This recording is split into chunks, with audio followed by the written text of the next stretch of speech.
நாம் தலைவணங்கி ஜெபம் செய்வோம். பரலோக பிதாவே, இந்த ஞாயிற்றுக்கிழமை காலை ஆராதனை வேலைக்காக உமக்கு நன்றி செலுத்துகிறோம். ஆண்டவரே, நீர் எங்களை உம்முடைய சபையிலே வைத்து பத்திரமாய் பாதுகாத்து போஷித்து எங்களை வழிநடத்தி வருவதற்காக உமக்கு நன்றி. ஆண்டவரே, இப்போது இந்த ஆராதனை வேலையை உம்முடைய திருப்பிரசனத்தினாலே எங்கள் ஒவ்வொருவரையும் நீரே ஆண்டு நடத்த வேண்டுமா வேண்டிக்கொள்கிறோம். ஆண்டவரே, பாடல் வேலை, துதி ஸ்தோத்திரம், உம்முடைய திருவார்த்தை எல்லாவற்றையும் நீரே ஆசீர்வதித்து நாங்கள் இன்னும் அதிகமாக உமக்குள்ளே ஓங்கி வளர எங்கள் ஒருக்கு உதவி தர வேண்டுமா வேண்டிக்கொள்கிறோம். உம்மை ஏற்ற விதமாக ஆராதிக்க எங்கள் ஒருக்கு உதவி தாரும். உம்முடைய திருவார்த்தையினாலே இன்னும் அதிகமாக எங்களை ஊண்ட கட்ட வேண்டுமா வேண்டிக்கொள்கிறோம். மீட்பச்சரமாகிய இயேசு கிறிஸ்துவின் பரலோக பிதாவே, ஆமென். ஹல்லேலூயா. நம்ம முதலாவது பாடலாக பாடல் எண் 173 நாம் பாடுவோம். பாடல் எண் 173.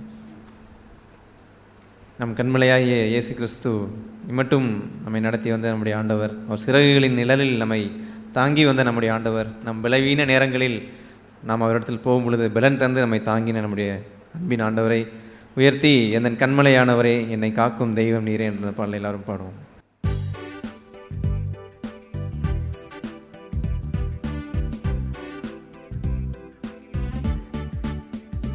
எந்தன் கண்மலையானவரே, என்னை காக்கும் தெய்வம் நீரே. எந்தன் கண்மலையானவரே, என்னை காக்கும் தெய்வம் நீரே. வல்லமை மாட்சிமை நிறைந்தவரே, மகிமைக்கு பாத்திரரே. வல்லமை மாட்சிமை நிறைந்தவரே, மகிமைக்கு பாத்திரரே. ஆராதனை உமக்கே,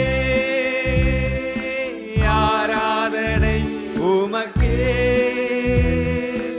ஆராதனை உமக்கே, ஆராதனை உமக்கே.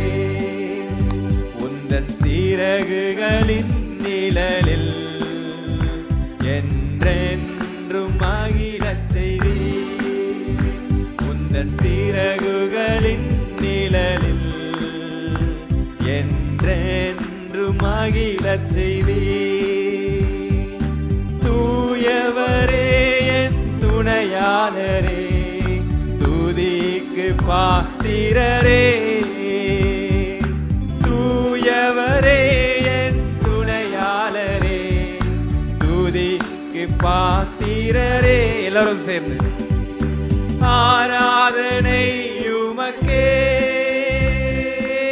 ஆராதனை உமக்கே, ஆராதனை உமக்கே, ஆராதனை உமக்கே. எந்தன் பலவீன நேரங்களில் உம் கிருபை தந்தீரையா. எந்தன் பலவீன நேரங்களில் உம் கிருபை தந்தீரையா. இயேசு ராஜா என் பலனானி, எதற்கும் பயமில்லையே. இயேசு ராஜா என் பலனானி, எதற்கும் பயமில்லையே. ஆராதனை உமக்கே, ஆராதனை உமக்கே, ஆராதனை உமக்கே, ஆராதனை உமக்கே. எந்தன் உயிருள்ள நாட்களெல்லாம் உம்மை புகழ்ந்து பாடிடுவேன். எந்தன் உயிருள்ள நாட்களெல்லாம் உம்மை புகழ்ந்து பாடிடுவேன். ராஜாணி செய்த நன்மைகளை எண்ணியே துதித்திடுவேன். ராஜாணி செய்த நன்மைகளை எண்ணியே துதித்திடுவேன். ஆராதனை உமக்கே, ஆராதனை உமக்கே, ஆராதனை உமக்கே, ஆராதனை உமக்கே. எந்தன் கண்மலையானவரே, என்னை காக்கும் தெய்வம் நீரே. எந்தன் கண்மலையானவரே, என்னை காக்கும் தெய்வம் நீரே. வல்லமை மாட்சிமை நிறைந்தவரே, மகிமைக்கு பாத்திரரே. வல்லமை மாட்சிமை நிறைந்தவரே, மகிமைக்கு பாத்திரரே. ஆராதனை ஆராதனை உமக்கே,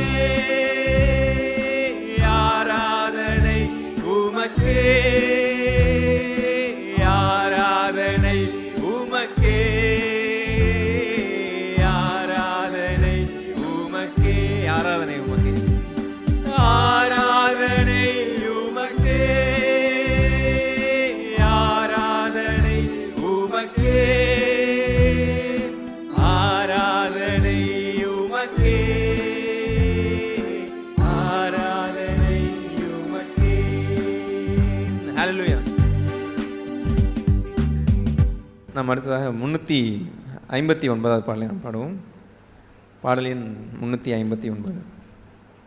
நம்மை இருளின் ராஜ்யத்திலிருந்து பிரித்தெடுத்து ஒளியின் ராஜ்யத்தில் நம்மை சேர்த்த நம்முடைய இயேசுராஜன், எங்கு 2-3 பேர் என் நாமத்தினால் கூடியிருக்கிறார்களோ அவர் மத்தியில் வாசமாக இருப்பேன்னு சொன்ன ஆண்டவர் நம் மத்தியில் வாசமாக இருக்கிறார். அவரை துதித்து உயர்த்தி ஓசன்னா ஓசன்னா என்று நாம் பாடி இந்த பாடலை இயேசுராஜன் வந்து விட்டார் நாம் கூடும் இந்த இடத்திலே என்ற பாடலை எல்லாரும் உற்சாகமாய் கரங்களை தட்டி ஆண்டவரை மகிமைப்படுத்தி இந்த பாடலை பாடுவோம்.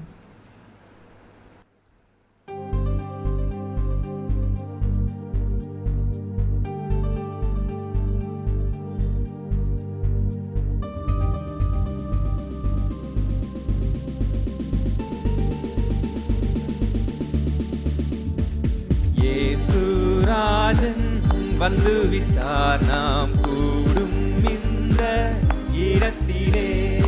இயேசுராஜன் வந்து விட்டார் நாம் கூடும் இந்த இடத்திலே.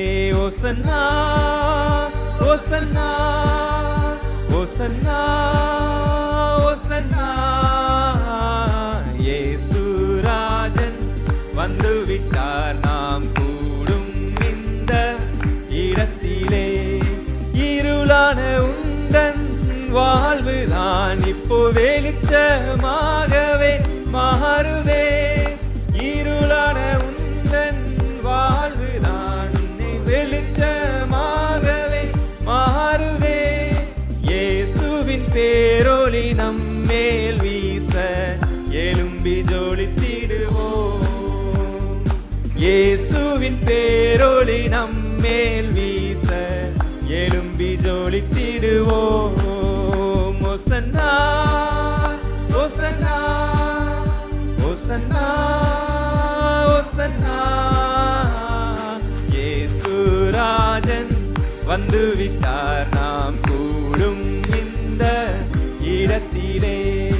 அந்தகார வல்லமை முறித்திட ஆவியானவர் இறங்கி இருக்கிறார். அந்தகார வல்லமை முறித்திட ஆவியானவர் இறங்கி இருக்கிறார். கர்த்தரின் கரத்தால் கட்டுகள் எல்லாம் அறுக்கப்படுகிறதே. கர்த்தரின் கரத்தால் கட்டுகள் எல்லாம் அறுக்கப்படுகிறதே. ஓசன்னா ஓசன்னா ஓசன்னா ஓசன்னா. இயேசுராஜன் வந்து விட்டார் நாம் கூடும் இந்த இடத்திலே. ஆவியின் வல்லமை நம்மிலே இப்போ அளவில்லாமலே ஊற்றுகிறார். ஆவியின் வல்லமை நம்மிலே இப்போ அளவில்லாமலே ஊற்றுகிறார். அனலாய் நாமும் கொழுந்து விட்டெறிய அக்கினி இறங்கிடுதே. அனலாய் நாமும் கொழுந்து விட்டெறிய அக்கினி இறங்கிடுதே. ஓசன்னா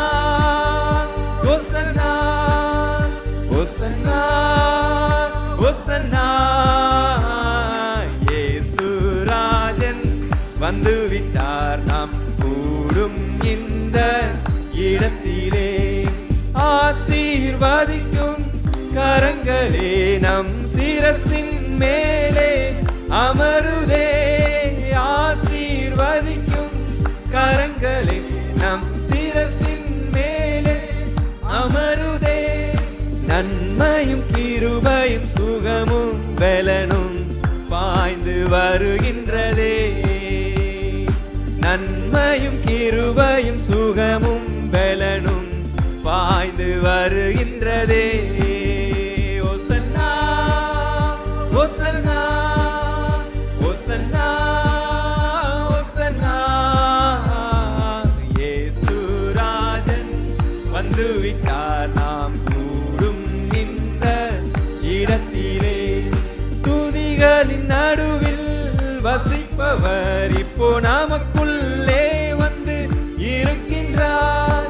துதிகளின் நடுவில் வசிப்பவர் இப்போ நமக்குள்ளே வந்து இருக்கின்றார். ஒரு மனமாய் நாம் ஆவியில் நிறைந்து கர்த்தரை துதித்திடுவோம். ஒரு மனமாய் நாம் ஆவியில் நிறைந்து கர்த்தரை துதித்திடுவோம். ஓசன்னா ஓசன்னா ஓசன்னா ஓசன்னா, இயேசு ராஜன் வந்துவிட்டார் நாம் கூடும் இந்த இடத்திலே. இயேசு ராஜன் வந்துவிட்டார் நாம் கூடும் இந்த இடத்திலே. அல்லேலூயா. கடைசியாக 383வது பாடலை நாம் பாடுவோம். பாடல் எண் 383.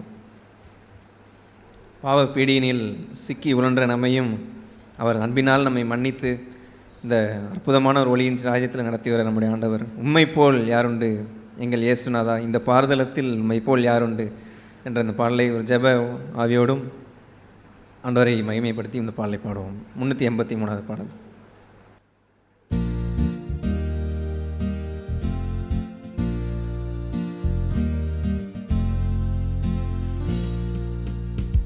உம்மை போல் யாருண்டு எந்தன் இயேசுநாதா, இந்த பாதலத்தில் உம்மை போல் யாருண்டு. உம்மை போல் யாருண்டு எந்தன் இயேசுநாதா, இந்த பாதலத்தில் உம்மை போல் யாருண்டு. பாவ பீடியினில் சிக்கி நான் உழன்றேன், தேவா தம் அன்பினால் மன்னித்தீர். பாவ பீடியினில் சிக்கி நான் உழன்றேன், தேவா தம் அன்பினால் மன்னித்தீர். உலகம் மாமிசம் பிசாசு கடியில் அடிமையாகவே பாவி நான் ஜீவித்தேன். நிம்மதி இழந்தேன், தூய்மையை மறந்தேன், மனம் போல் நடந்தேன், ஏமாற்றம் அடைந்தேன். என்னை யார் தேடினீர் ஐயா இயேசுநாதா, உம்மை மறந்த ஓர் துரோகினார். என்னை யார் தேடினீர் ஐயா இயேசுநாதா, அடிமை உமக்கே இனி நான். உம்மை போல் யாருண்டு எந்தன் இயேசுநாதா, இந்த பாதலத்தில் உம்மை போல் யாருண்டு.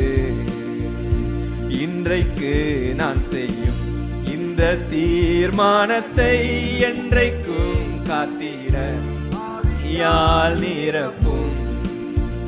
நூறுக்கும் ஊருக்கும் உடையும் வனையும் உமக்கே உகந்த தூய சரீரமாய், ஐம்பொறிகளையும் உமக்குள் அடக்கும் இயேசுவே ஆவியால் நிரப்பும்.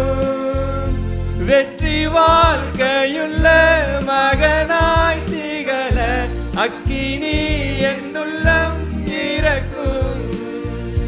உம்மை போல் யாருண்டு எந்தன் இயேசுநாதா, இந்த பாதலத்தில் உம்மை போல் யாருண்டு? வீட்டிலும் ஊரிலும் செல்லும் இடம் எங்கும் சோதனை வந்திடில் கர்த்தா நீர் காத்திடும். மெசியா வருகை வரையில் பலரை சிலுவை கருகில் அழைக்க ஏவிடும். முழங்காலில் நிற்க வேதத்தை அறிய தோறும் தேவா உணர்த்தும். உமக்கும் எனக்கும் இடையில் எதுவும் என்றுமே வராமல் காத்திடும். உம்மை போல் யாருண்டு எந்தன் இயேசுநாதா? இந்த பாதலத்தில் உம்மை போல் யாருண்டு? உம்மை போல் யாருண்டு எந்தன் இயேசுநாதா? இந்த பாதலத்தில் உம்மை போல் யாருண்டு? பாவப்பிடியில் சிக்கினார் உழன்றேன், தேவாத்தம் அன்பினால் மன்னித்தீர். பாவப்பீடியினில் சிக்கினான் உழன்றேன், தேவாத்தம் அன்பினால் மன்னித்தீர். உம்மை போல் யாருண்டு எந்தன் இயேசுநாதா? இந்த பாதலத்தில் உம்மை போல் யாருண்டு? உம்மை போல் யாருண்டு எந்தன் இயேசுநாதா? இந்த பாதலத்தில் உம்மை போல் யாருண்டு? அல்லேலூயா. நாம் எல்லோரும் எழுந்து நிற்போம். பாவ பிடியினில் சிக்கி உழன்ற நம்மையும் இப்படி ஒரு மேன்மையான ஒரு வாழ்க்கையை வாழும்படியாய் நம் பரலோக ராஜ்யத்திற்கு சொந்தக்காரர்களாய் மாற்றி நம்மை நீதிமானாக்கி இப்பொழுதும் நம் சபையாய் கூடி அவரை துதிக்கும்படியாகவும் ஆராதிக்கும்படியாகவும் அவருடைய ரத்தம் நம்மளை கழுவி சுத்திகரித்து நம்மை ஆயத்தப்படுத்தினதுக்காக நம்ம நல்ல ஆண்டவராய் என் கூடவே இருந்து நடத்தின நம்முடைய ஆண்டவர் ஒருபோதும் நம்மளை எந்த சூழ்நிலை வரும்பொழுதும் பயப்படாதே, நான் கூடவே இருக்கிறேன்னு சொல்லக்கூடிய நம்ம அன்பின் ஆண்டவரை நாம் பெற்றிருக்கிறோம். இப்படிப்பட்ட ஒரு மேன்மையான ஒரு வாழ்க்கையை நாம் பெற்றிருக்கிறோம். இப்படிப்பட்ட ஆண்டவரை எல்லோரும் சேர்ந்து உயர்த்தி அவருடைய நாமத்தை மகிமைப்படுத்தி துதிக்கிறோம். Thank you Jesus, price you father. நன்றி நன்றி ஆண்டவரே, எங்கள் வாழ்க்கையில் நன்மை செய்கிறவராகவே எங்களோடு இருக்கிறீங்களே நன்றி. ஒருபோதும் கைவிடாத நம்முடைய கருத்திற்காக நன்றி. எந்த சூழ்நிலையிலும் எங்களோட இருக்கிறீங்களே அதற்காக நன்றி நன்றி. எங்களை காக்கின்ற நல்ல தகப்பனாக எங்களோடு இருந்து நடத்துறீங்களே அதற்காக நன்றி ஆண்டவரே. ஒருபோதும் ஆண்டவரே இடத்துல வரும்பொழுது எங்களை தள்ளாத நல்ல தகப்பனாய் எங்களை இருக்கிறீங்களே நன்றி ஆண்டவரே. எங்களுக்காக வழிவகுத்து கொடுத்த ஆண்டவரே, உங்களுடைய கிருபையின் அப்பா கிருபையின் ஆசனத்திற்காகவும் கிருபாசன தண்டை நாங்கள் அண்டிக் கொள்ளி வரும்படியாகவும் எங்களுக்கு கொடுத்த பாதைக்காக நன்றி நன்றி. துதிக்கிறோம், ஸ்தோத்திரிக்கிறோம் ஆண்டவரே. எங்களை நீதிமான் ஆக்கிட உங்களுடைய ரத்தத்திற்காக நன்றி. நீர் எங்களுக்காக சிலுவையில் நீ செய்த எங்களுக்காக தியாகத்திற்காக நன்றி நன்றி ஆண்டவரே. துதிக்கிறோம், ஸ்தோத்திரிக்கிறோம். Thank you Jesus, price you father. Thank you Lord Jesus, price you Lord. நன்றி நன்றி ஆண்டவரே. தேங்க்யூ. பயப்படாதே நீ மனமே, உன்னை காத்திடுவேன் நான் தினமே. பயப்படாதே நீ மனமே, உன்னை காத்திடுவேன் நான் தினமே. அற்புதங்கள் நான் செய்திடுவேன், அற்புதங்கள் நான் செய்திடுவேன். உன்னை அதிசயமாய் நான் நடத்திடுவேன், உன்னை அதிசயமாய் நான் நடத்திடுவேன். நான் உன்னை விட்டு விலகுவதில்லை, நான் உன்னை என்றும் கைவிடுவதில்லை. நான் உன்னை விட்டு விலகுவதில்லை, நான் உன்னை என்றும் கைவிடுவதில்லை. நான் உன்னை காண்கின்ற தேவன், கண்மணி போல் உன்னை காப்பேன். நான் உன்னை காண்கின்ற தேவன், கண்மணி போல் உன்னை காப்பேன். நான் உன்னை விட்டு விலகுவதில்லை, நான் உன்னை என்றும் கைவிடுவதில்லை. நம்ம எல்லோரும் சுருக்கமாய் ஆண்டவருக்கு துதிகளையும் நன்றிகளையும் ஏறெடுப்போம். லூக்கா எழுந்த சுவிசேஷம் 16வது அதிகாரத்தை எடுத்துக்கொள்வோம். 16வது அதிகாரம்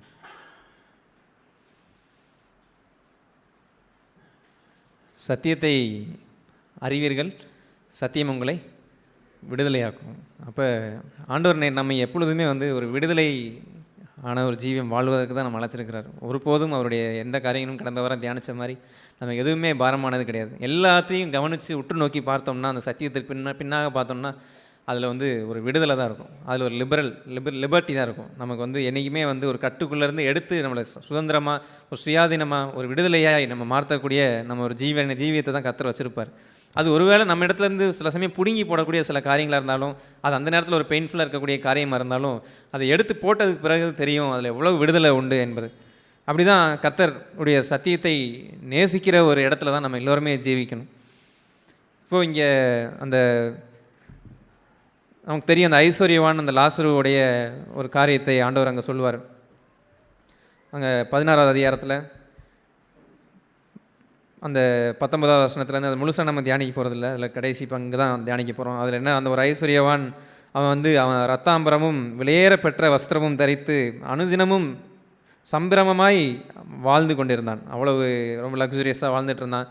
ஆனால் லாசருவோ, அவர் ஒரு 20வது வசனத்தில் பார்க்குறோம், லாசரு என்னும் பெயர் கொண்ட ஒருத்தரினும் இருந்தான். அவன் பாடுகள் பருக்கள் நிறைந்தவனாய் அந்த ஐஸ்வர்யவனுடைய வாசல் அருகே கிடந்து அவனுடைய மேஜையிலிருந்து விழுந்த துணிக்கைகளாலே தன் பசியை ஆற்ற ஆசையாக இருந்தான். நாய்கள் வந்து அவன் பருக்களை நக்கிற்று. இப்படி இந்த காரியத்தை நம்ம தியானிக்கும் போது நிறைய காரியங்கள் இதில் பல சத்தியங்கள் இதில் அடங்கியிருக்கிற ஒரு இடத்துல இருந்தாலும், நம்ம தியானிக்க போகிறது என்னென்னா, கடைசியில் அந்த லாசரு வந்து ஆபிரகாம் மடியில் கொண்டு போய் தூதர்களால் விடப்படுறான். ஆனால் அந்த ஐஸ்வர்யவானோ மனிதர்களால் கொண்டு போய் அடக்கம் பண்ணப்படுறான். ஆனால் அவன் நரகத்தில் தான் அவனுடைய முடிவு இருக்கின்றதை பார்க்க முடியுது. அப்போ அந்த ஐஸ்வர்யவான் வந்து ஆபிரகாம் இடத்துல பார்க்குறான், தூரத்தில் பார்க்க முடியுது. அப்போ எனக்கு வந்து ஒரு சொட்டு தண்ணி கிடைக்குமான்னு கேட்குறான். அப்போ வந்து நீ பூமியில் இருக்கும்போது நிறைய நல்ல காரியங்களை நீ பெற்றிருந்த, இப்போ வந்து அந்த 25வது வசனத்தில் பார்க்குறோம், அதற்கு ஆபிரகாம், மகனே, நீ பூமியிலே உயிரோடு இருக்கும் காலத்தில் உன் நன்மைகளை அனுபவித்தாய், லாசருவும் அப்படியே தீமைகளை அனுபவித்தான், அதை நினைத்துக்கொள். இப்பொழுது அவன் தேற்றப்படுகிறான், நீயோ வேதனைப்படுகிறாய் அப்படின்னு சொல்கிறார். அதுவும் அல்லாமல் இந்த இடத்துக்கும் பரலோகத்திற்கும் நரகத்திற்கும் இடையில ஒரு பெரிய பிளவு இருக்குது. அதை மீறி யார் நினச்சாலும் மேலேருந்து நினச்சாலும் கீழே வர முடியாது, கீழே இருக்கவங்க நினச்சாலும் மேலே வர முடியாது அப்படின்ற ஒரு காரியத்தையும் சொல்கிறார். அதுக்கப்புறம் இவர் கேட்குற ஒரு காரியம் இந்த 27வது வசனத்தில், அப்படியானால் தகப்பனே, எனக்கு 5 பேர் சகோதரர் உண்டு, அவர்களும் வேதனையுள்ள இந்த இடத்திற்கு வராதபடி அவன் போய், யாரை சொல்கிறார், லாசரு போய் அவர்களுக்கு சாட்சியாக அறிவிக்கும் பொருட்டு அப்படின்னு சொல்கிறான். அந்த ஐஸ்வர்யாவன் சொல்கிறார். அப்போ நீர் அவனை என் தகப்பன் வீட்டிற்கு அனுப்பும்படி உம்மை வேண்டிக் கொள்ளுகிறேன் என்றான். அப்போது ஆபிரகாம் ஒரு காரியம் சொல்கிறார். இதில் தான் ஒரு ஆழமான ஒரு சத்தியத்தையும் தியானிக்க விரும்புகிறார். அதாவது ஆபிரகாம் அவனை நோக்கி, அவர்களுக்கு மோசேயும் தீர்க்கதரிசிகளும் உண்டு, அவர்களுக்கு அவர்கள் செவி கொடுக்கட்டும் என்றான். அதற்கு அவன், அப்படியல்ல தகப்பனாகி ஆபிரகாமே, மரித்தோரிலிருந்து ஒருவன் அவர்களிடத்திற்கு போனால் மனம் திரும்புவார்கள் என்றான். அப்படி சொல்கிறப்ப ஆபிரகாம் சொல்கிற பதில் தான். அதற்கு அவன், அவர்கள் மோசேக்கும் தீர்க்கதரிசிகளுக்கும் செவி கொடாவிட்டால் மரித்தோரிலிருந்து ஒருவன் எழுந்து போனாலும் நம்ப மாட்டார்கள் என்று சொன்னான் என்றார். அப்போ இதில் ஒரு பேக்ரவுண்டில் இதில் இருக்கிற ஒரு காரியத்தை எங்கன்னு பார்த்தீங்கன்னா, சத்தியத்தை நேசிக்கக்கூடிய ஒரு நேசம் யாராக இருந்தாலும், அவங்க கீழே மோசே இருக்கிறாங்க, அவங்க தீர்க்கதரிசி இருக்கிறாங்க, அவங்க ஒரு வார்த்தையை சொல்லும் பொழுது உண்மையை நேசிக்கும்படி, தன்னை குறித்ததான ஒரு உண்மையையும் அந்த சத்தியத்தையும் கடவுளுடைய வழிகள் என்ன என்பதை நேசிக்க கூறிய ஒரு இடத்துல இருக்கிறாங்க அப்படின்னா, அந்த இடத்துல இருக்கிறவங்க அந்த மோசையும் தீர்க்கதரிசி இருந்தாலே போதும், அவங்க அந்த காரியத்தை கேட்டுருவாங்க. இன்னொன்று அப்படியே ஆப்போசிட்டாக என்ன சொல்கிறாருன்னா, சத்தியத்தை நேசிக்கக்கூடியாத ஒருத்தவங்க இருக்கிறாங்கன்னா, இங்கேருந்து நான் செத்து போய் நான் உயிரோடு வந்திருக்கிறேன், நான் சொல்கிறேன் கேளுங்க அப்படின்னு சொன்னால் கூட அவங்க கேட்க மாட்டாங்க. ஏன்னா அப்படிப்பட்ட ஒரு கடின இருதயத்தோடு தான் இருப்பாங்க. ஏன் அப்படின்னா, அவங்க இருதயத்தில் சத்தியத்தை நேசிக்கக்கூடிய ஒரு சின்ன அளவு கூட அவங்களுக்கு விருப்பமே கிடையாது. சில ஆர்கியூமெண்ட்ஸ், சில டிஸ்கஷன்ஸ்லாம் பார்த்தோம் அப்படின்னா, அவங்ககிட்ட சில காரியங்களை நல்ல தெளிவான ஒரு காரியம், அழகான ஒரு காரியத்தை கூட பேசவே முடியாது. ஏன் அப்படின்னா அவங்க வந்து ஒரு ஃபிக்ஸ் பண்ணிடுவாங்க ஒரு இடத்துல. இந்த இடத்துல ஒரு ஃபிக்ஸ் பண்ணிவிட்டு அவங்க என்ன நினச்சிருக்கிறாங்களோ அதுதான் கரெக்டுன்னு சொல்லி பேசிக்கிட்டே இருப்பாங்களே தவிர, ஒரு இயல்பான ஒரு காரியத்தை சத்தியத்தை பேசக்கூடிய ஒரு இடத்துல அதை வந்து கேட்கும் பொழுது, ஆமாம் இது கரெக்டு தானே, நான் ஏன் சின்ன வயசுலேருந்து நான் இப்படி ஒன்று பார்த்துட்டு வந்திருக்கிறேன், ஆனால் இப்போ தான் புரியுது இது கரெக்ட் இல்லையே, நான் இவ்வளோ நாள் நடந்துட்டு வந்த பாதை சரியில்லையே, இதுதான் உண்மை அப்படின்னு பார்த்து சத்தியத்தை நேசிக்கக்கூடிய ஒரு இடத்துல இல்லாததுனால அவங்க இடத்துல ஒரு நார்மலான ஒரு கான்வர்சேஷன் கூட நம்மளால் மேக் பண்ண முடியாது. அப்படிப்பட்ட இடத்துல இருந்துடக்கூடாது. நம்ம அதுதான் அந்த இடத்துல சொல்கிறாரு. நீங்கள் அந்த 5 சகோதரர்கள் வந்து கீழே இருக்கிற அந்த மோசையும் தீர்க்கதரிசிகளையும் குறிய காரியங்களே அவங்க கேட்காத பட்சத்தில் மறிச்ச இடத்துலேருந்து ஒருத்தன் போய் சொன்னாலும் அவங்க கேட்க மாட்டாங்க அப்படின்ற ஒரு காரியத்தை ஆழமான ஒரு இடத்த வந்து இங்கே சொல்கிறாரு. ஏன்னா இந்த ஆண்டவர் இதை சொல்கிற இந்த உவமையை சொல்கிறதுக்கு முன்னாடி தான் ஒரு காரியத்தை சொல்லியிருப்பார். அதாவது ஒரு சத்தியத்தை, ஆழமான சத்தியத்தை ஒன்று சொல்லியிருப்பார். அதாவது என்னென்னா, அந்த 13வது வசனத்தில், அதாவது மேலே வந்து உலக பொருளையும் பணத்தை குறித்துமான ஒரு சத்தியத்தை வந்து ஆண்டவர் சொல்லுவார். அப்போ 13வது வசனத்தில் 2 எஜமானுக்கு ஊழியம் செய்ய முடியாதுன்ற காரியத்தை சொல்லுவார்.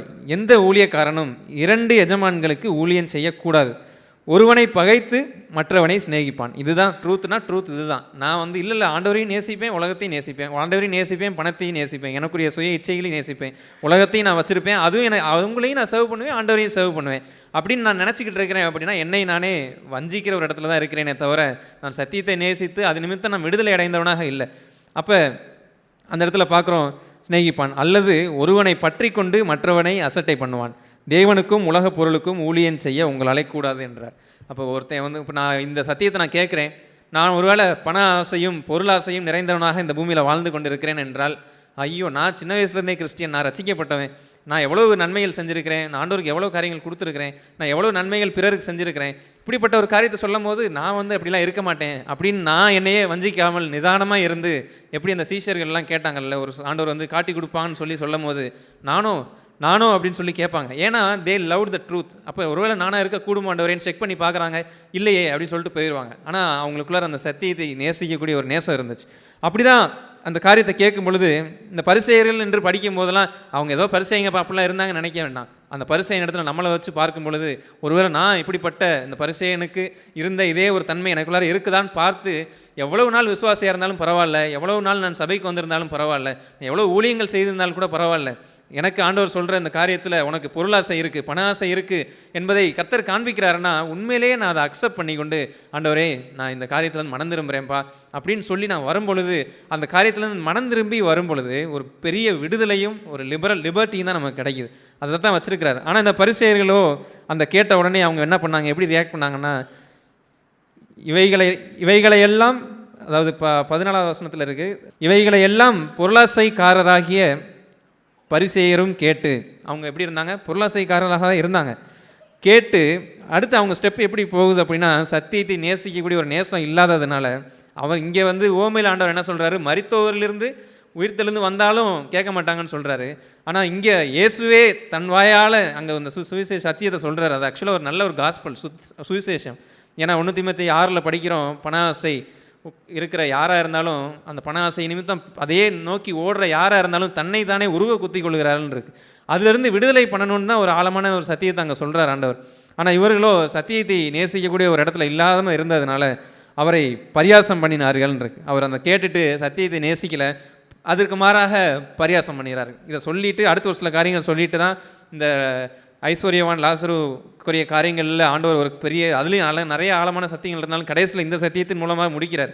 அது அந்த சத்தியத்தை நேசிக்கக்கூடிய ஒரு நேசம் எனக்கு இல்லை அப்படின்னா, எப்படிப்பட்ட ஆண்டவர் இயேசு கிறிஸ்துவே இங்கே வந்து எனக்கு சொன்னால் கூட நான் கேட்க மாட்டேன், அப்படிப்பட்ட கல் நெஞ்சனாக தான் நான் இருந்திருப்பேன் அப்படின்னு சொல்கிறார். இதையே சாராம்சமே வைத்து யாக்கோபு எழுதின அந்த புஸ்தகத்தில் 1வது அதிகாரத்தில் நம்ம தியானிக்க முடியும். 21வது வசனம், ஆகையால் நீங்கள் எல்லாவித அழுக்கையும் கொடிய துர்க்குணத்தையும் ஒழித்துவிட்டு உங்கள் உள்ளத்தில் நாட்டப்பட்டதாயும் உங்கள் ஆத்துமாக்களை இரட்சிக்க வல்லமை உள்ளதாயும் இருக்கிற வசனத்தை சாந்தமாய் ஏற்றுக்கொள்ளுங்கள். அல்லாமலும் நீங்கள் உங்களை வஞ்சியாதபடிக்கு திருவசனத்தை கேட்கிறவர்களாக மாத்திரம் அல்ல, அதன்படி செய்கிறவர்களாகவும் இருங்கள்னு சொல்கிறார். அப்போ நம்ம டிசீவ் பண்ணுற இடத்த வந்து ஆண்டவர் அங்கே தெளிவாக இங்கே இந்த ஆண்டவருடைய வார்த்தையில் சொல்லப்பட்டிருக்கு. என்னென்னா, நான் கேட்டுட்டு அதன்படி நடக்காமல் கேட்குறவனா மாத்திரம் நான் இருக்கிறேன் அப்படின்னா, நான் வந்து எனவே நான் வஞ்சிக்கிற ஒரு இடத்துல தான் இருக்கிறேன். அதை தான் இங்கே நம்ம படிக்கிறோம். அதுக்கப்புறம் 23 எண்ணத்திலானெனில் ஒருவன் திருவசனத்தை கேட்டும் அதன்படி செய்யாதவனானால் கண்ணாடியிலே தன் சுபாவ முகத்தை பார்க்கிற மனுஷனுக்கு ஒப்பாயிருக்கிறான். அவன் தன்னைத்தானே பார்த்து அவ்விடம் விட்டு போன உடனே தன் சாயல் இன்னதென்பதை மறந்து விடுவான். சுயாதீன பிரமாணமாகிய பூரண பிரமாணத்தை உற்று பார்த்து அப்படின்னு சொல்கிறாரு இங்கே. அதாவது இங்கிலீஷில் எப்படி இருக்குன்னா, அந்த லா ஆஃப் லிபர்ட்டின்னு இருக்கு. சுயாதீன பிரமாணம் அது திரும்பி இன்னும் வேறு விதமாக சொல்லலாம் அப்படின்னா ஒரு விடுதலையின் பிரமாணம் தான். ஆண்டவர் சொல்கிற எல்லா காரியங்களையும் நம்ம விடுதலை ஆக்கிறதுக்கும் நம்ம விடுதலையான ஒரு ஜீவியம் வாழ்வதற்காக மாத்திரம்தான். அது எவ்வளோ கடினமான காரியங்கள் சத்தியமாக இருந்தாலுமே சரி, அது கடினம் அல்ல. அந்த உண்மையான அந்த ஆழமான சத்தியத்தை நம்ம எடுத்துக்கொள்ளும் போது அது உண்மையிலேயே எனக்கு கடைசியில் அதற்கு நான் கீழ்ப்படிந்து நான் மனம் திரும்பும் பொழுது எனக்கு உண்மையிலேயே அது பயங்கரமான ஒரு விடுதலையின் ஜீவியத்துக்கு தான் அது நடத்துது. அதை தான் இங்கே இந்த வசனத்தில் பார்க்குறோம். 25வது வசனத்தில் சுயாதீன பிரமாணமாகிய பூரண பிரமாணத்திலே உற்று பார்த்து லுக் இன்டூன்னு இருக்கு. அப்போ ஆண்டவர் சொன்ன அந்த காரியத்தை ஒருவேளை அந்த பரிசேயர்கள் உற்று பார்த்துருந்தாங்கன்னா, நான் விடுதலை அடையாமல் என்னிடத்துல ஒரு கட்டுக்குள்ளாரே நான் வாழ்கிறேனே, இந்த கட்டுக்கு காரணமே இந்த பண ஆசையாக தான் இருக்குமோ அப்படின்றத அவங்க நிதானித்து பார்த்துருந்தாங்கன்னா, சத்தியத்தை நேசிச்சிருந்தாங்கன்னா கண்டிப்பாக அவங்களும் விடுதலை அடைஞ்சிருக்க முடியும். ஆனால் அந்த சத்தியத்தை நேசிக்காத ஒரு இடத்துல இல்லாததுனால தான் அவங்களால அதை ஏற்றுக்கொள்ள முடியாமல் அதற்கு மாறாக அப்படியே அதை வந்து செட்ரேட் பண்ணலாம், அதை அப்படியே அவங்க வந்து சூதன் பண்ணலாம் அப்படின்னு சொல்லி அவரையும் பரியாசம் பண்ணக்கூடிய ஒரு இடத்துக்கும் போகிறாங்க.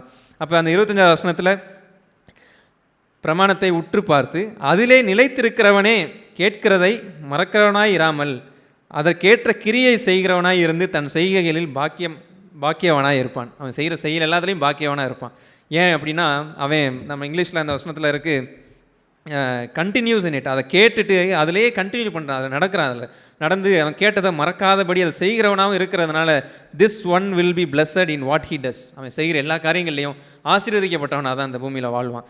அப்படி தான் கர்த்தர் நமக்குன்னு ஒரு ஆசீர்வதிக்கப்பட்ட ஒரு ஜீவியம் வாழும்படியாக தான் அந்த பூமியில் நம்மளை வச்சிருக்கிறார் ஆண்டவர். அப்போ சத்தியத்தை நேசிப்போம், சத்தியத்தை